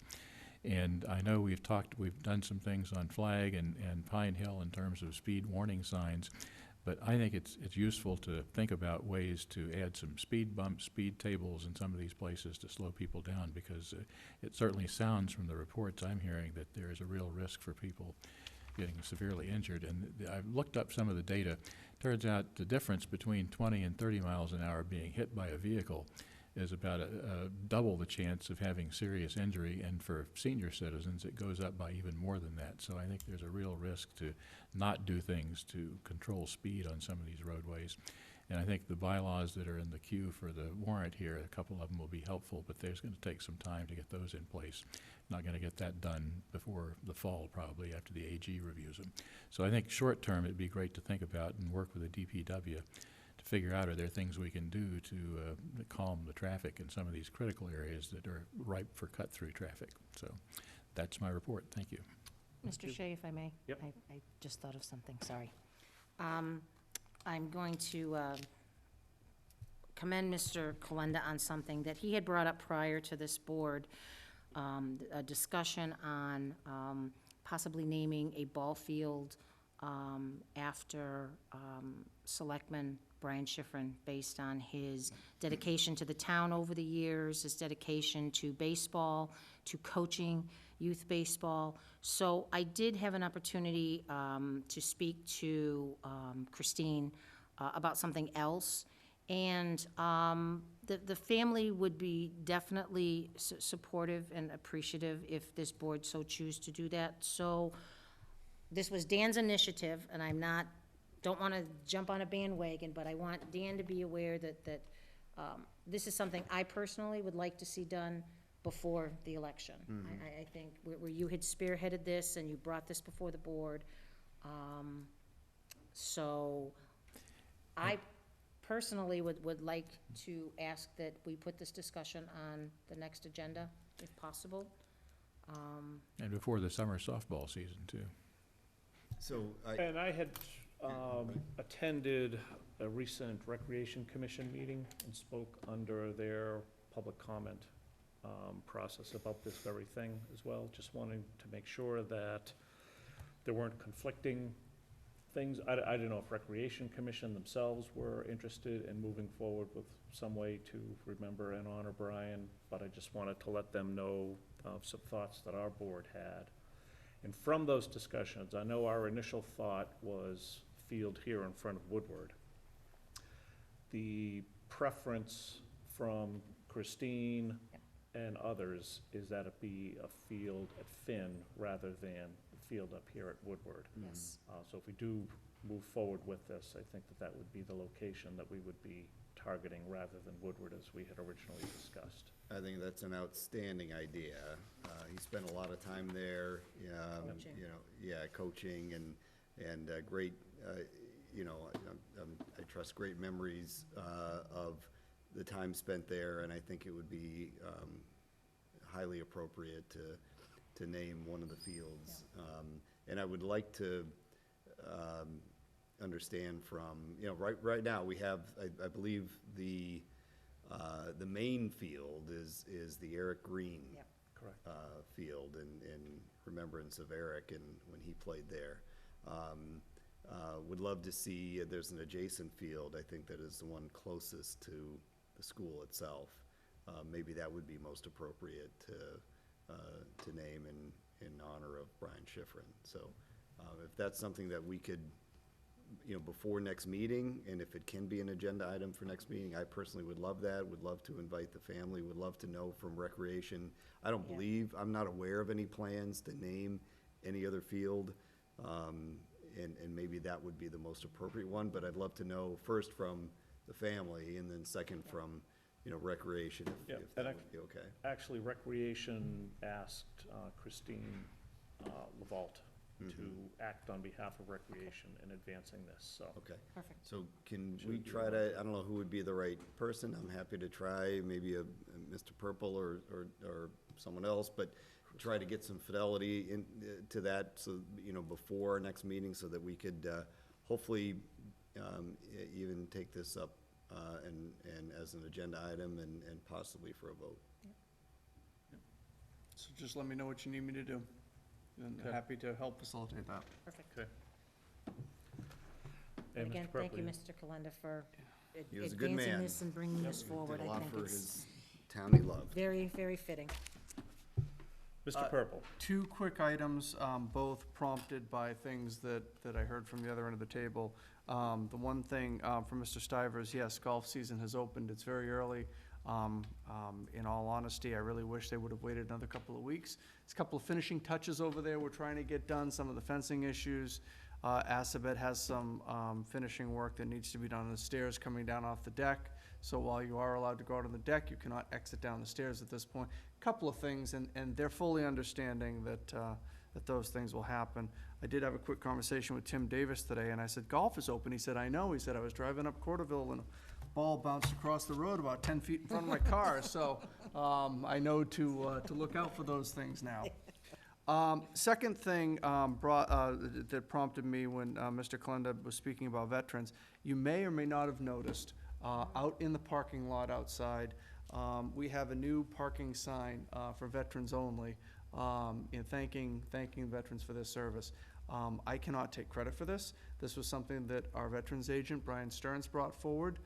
He's been seeing this in other communities, and when he's going to meetings, you know, this was something that was being discussed. It's a nice, simple gesture. And have noted, you know, that, you know, the parking spot doesn't get used a lot, but hoping that it's getting used, you know, by veterans. So Mrs. Hale has, as the resident tweeter, has put that up, you know, on Twitter, just to, you know, put that out there and everything and that. So just a nice touch, you know. Some of these things are easy to do, and they say an awful lot about who you are and what you know, what's important to you. And I'll And note that again is Main here, S- at this part? That is in the, yes, I'll walk out with you tonight. Okay, so, I know that, just to note that Main Street Bank, right downtown here, also has that designation as a So- for a parking spot, which is great. Mr. Stern's office, though, is at Corderville Hall, correct? That is correct. Should we have a sign there as well? Well, he is, I take that, At but his he's not at office? Corderville Hall. He is in the Oh, in the the cemetery building. building. Yes. Okay, But I think it would be nice to have one at Corderville Hall. There's a lot of veterans that go Yep. to the senior center and use it. Happy would to, love to happy see to that. replicate that there as well. Would love to see it. Okay. So I'll work with Ms. Lavoli, Mr. Parent, to pick out a spot. Thank you. Okay. Or two. Consent agenda? Is there any items that folks wanted to hold? Act on separately? With that, I will move that we support items A through G under consent agenda as printed in the agenda. Second, and if for discussion, just want to thank Brian Stearns, our Veterans Agent, for all the work that he has done. I think, is this his second term now? Yes. Is that right? And a tremendous advocate. He's always available. I've had to reach out to him at times, and he's been incredibly helpful. So glad to see that he is being reappointed for another term. Excellent. All those in favor? Aye. Aye. Passes unanimously. Other matters properly before the board, continued discussion, review of the draft small cell 5G policy. Mr. Purple, if you want to just, I would defer to Mr. Healy, just to set it up for him. The last direction from the board on these issues, we've had these policies prepared by special counsel for a little while now, and trying to figure out how to move forward with policies where there is a whole lot of principle, but not a whole lot of practice. So we're trying to put something in place that is going to give us some say in the location, the aesthetics of these small cell installations in a very difficult environment that the FCC has created for municipalities.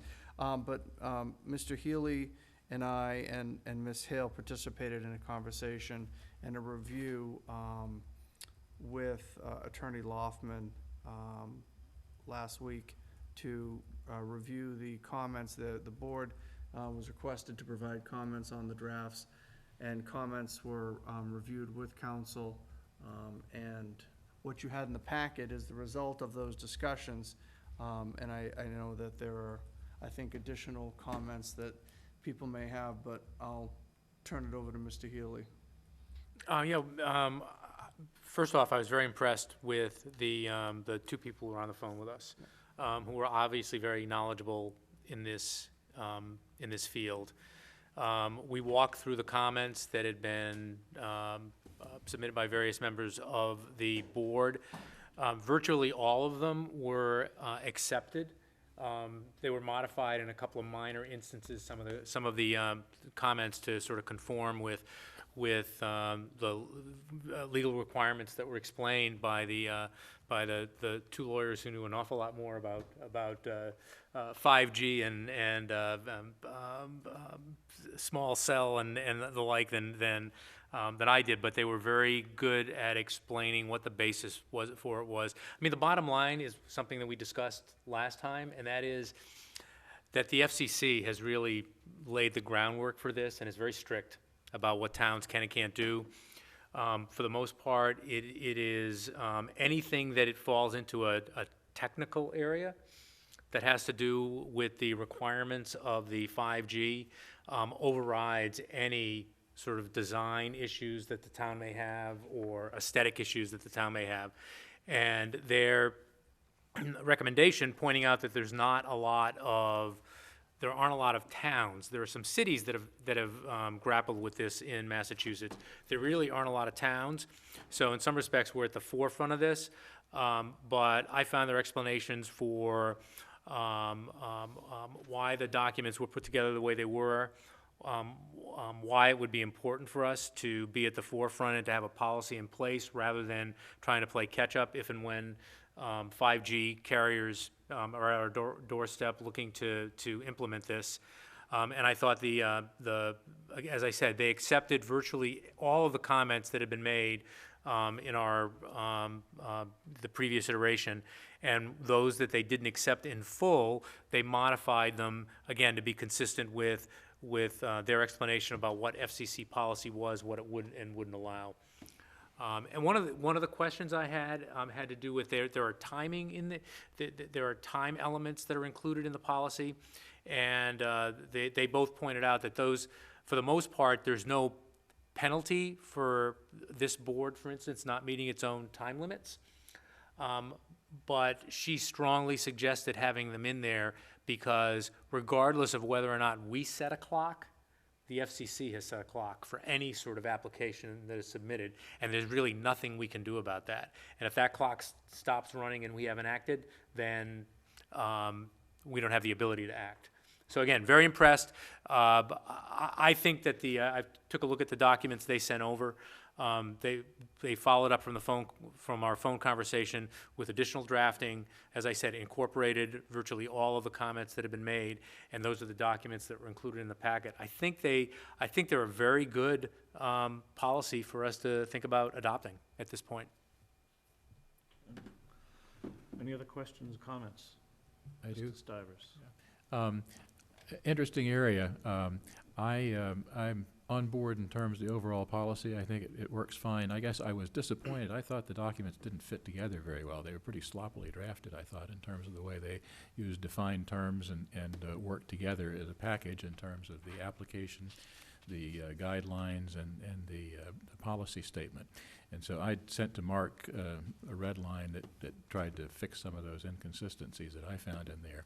So I don't have any concern about the overall policy objectives, but I think we needed a tighter package of documents to work together better as a set, which is the way applicants will actually use those. And I think we got to be careful to be sure that we have consistent documents between the three here, and the license agreement as well. I didn't go back and look at the license agreement again, but I think that would be the set of 4 documents that people would work with as they look at this. I mean, the only concern I have is that we did this once. I mean, these are the same documents we submitted Yeah, before. yeah. And we all had the opportunity to comment on them. And if nothing else, it's going to cost the town more money. I didn't find them particularly problematic in that respect. Yeah, I apparently missed the signal on that one because I didn't recall having been asked to do that, but my fault, I apologize. On the other hand, I think it's worth trying to get this recollection in. was that, so there were multiple versions of documents floating around. Mr. Yep. Purple took the initiative to develop a more consolidated, concise set of documents. We distributed those. We discussed that at a meeting, and I know I submitted comments. Yeah. Thought that the discussion at the time, and I forget what meeting it was that we would review them and get comments to Mr. Purple by a date certain, Yeah. so that Mr. Healy could then go take that Yep. next step and have the discussion. I apparently So, missed that, sorry, but I think it's worth still trying to make sure we've got a solid set of documents here, so. Do we have any feedback from Ms. Davis, who has been in here to talk about this previously? We don't. I know that she has the policy. She is she's out of town. I believe she travels a lot for work. So the email that I had from her is that she would take a look at them, and if she had any comments, she would offer them. Good, okay. I don't have anything from her yet. Again, the thing to realize and remember is that we're not doing something that's gonna require town meeting approval. Right, You yep. know, you can take a look at this, and once we have a little bit of history, or if we wanna come back at another meeting and wordsmith or do something with that, we can. Yep, You know, sure, yep. and we have that ability. We'll have Understand. 26 opportunities, Yep. Yeah. to be able to address them as we need to. Okay. So I don't know how the rest of the board wants to act on this. Personally, having seen this version of the documents and comparing it to the comments that I had anyways to see how those were addressed, I was actually prepared to vote these tonight. And I don't know if other board members are, or I get the sense that Mr. Stivers would prefer to wait, but I'd like to see them what's tightened the up, rest but of the- I'm prepared along with you, Mr. Shea. Me as well. As am I. So with that, I will move that we adopt the small cell 5G policy and other documents as distributed in our supplemental packet. Second. Any other discussion? All those in favor? Aye. Opposed? not in the 41. concept, but in the execution.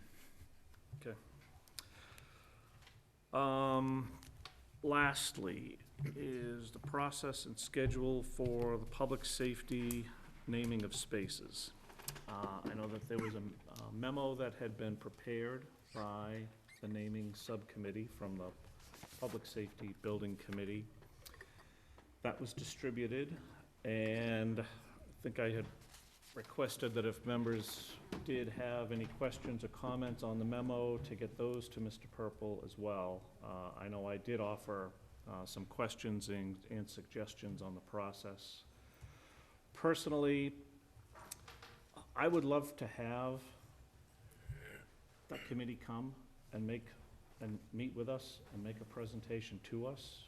I'd be interested to, just engage in a discussion with them on the process that they followed. The names that were considered, was it strictly limited to those that were suggested? Were there others that were considered? And I guess at this point, I'd feel more comfortable if they at least made that initial presentation to us. And I don't know how other members feel, or if other members had reached out to Mr. Purple with comments on it as well. So I think that's a great idea. I mean, I was there that night, Ms. Hale was there that night. There was a lot of, a good number of people who came to that meeting. It was incredibly thorough. I think you'll be impressed with the presentation that they make about the analysis that was done, the names that were reviewed. Every piece of information that was received from the public was read into the record and reviewed, and then the names were categorized into the different buckets of where they would be appropriate for the naming of the 3 different places, and then they were assessed, discussed, and then rated 1, 2, and 3 for consideration by the board. So I was impressed by the work that was done, and and also by the family members that came and spoke very eloquently, on behalf of their loved ones. And anyway, it was an impressive and emotional night, and I think this board would be impressed by the work that was done, and I would absolutely welcome them. Yeah, me too. I don't know if there are any other thoughts that. And I would love to that see it members on the have. next available agenda as well, if we can. I know that if we are also contemplating doing this, naming something on behalf of our friend and former colleague, Brian Schifrin, I'd love to see if we could do this also at our next meeting. So we can reach out to Mr. Goodney and the others who are on that Yes. group to see if they're available for the 24th. Any other questions? Yeah, I'm sorry, so just for the agenda item, so we'll invite Mr. Goodney to discuss, or the chair, or someone he designates to come and discuss the process, how they went about their business and how they came to the conclusions they did. Is it also the intention of the board to act on any of the recommendations at this meeting? I just want to make I'm sure ready that to- the agenda is properly posted. I think it should say that the board may vote. Yeah, leave that option open, absolutely. Okay. May vote. Okay. May vote. May vote. Sure. Yep, May.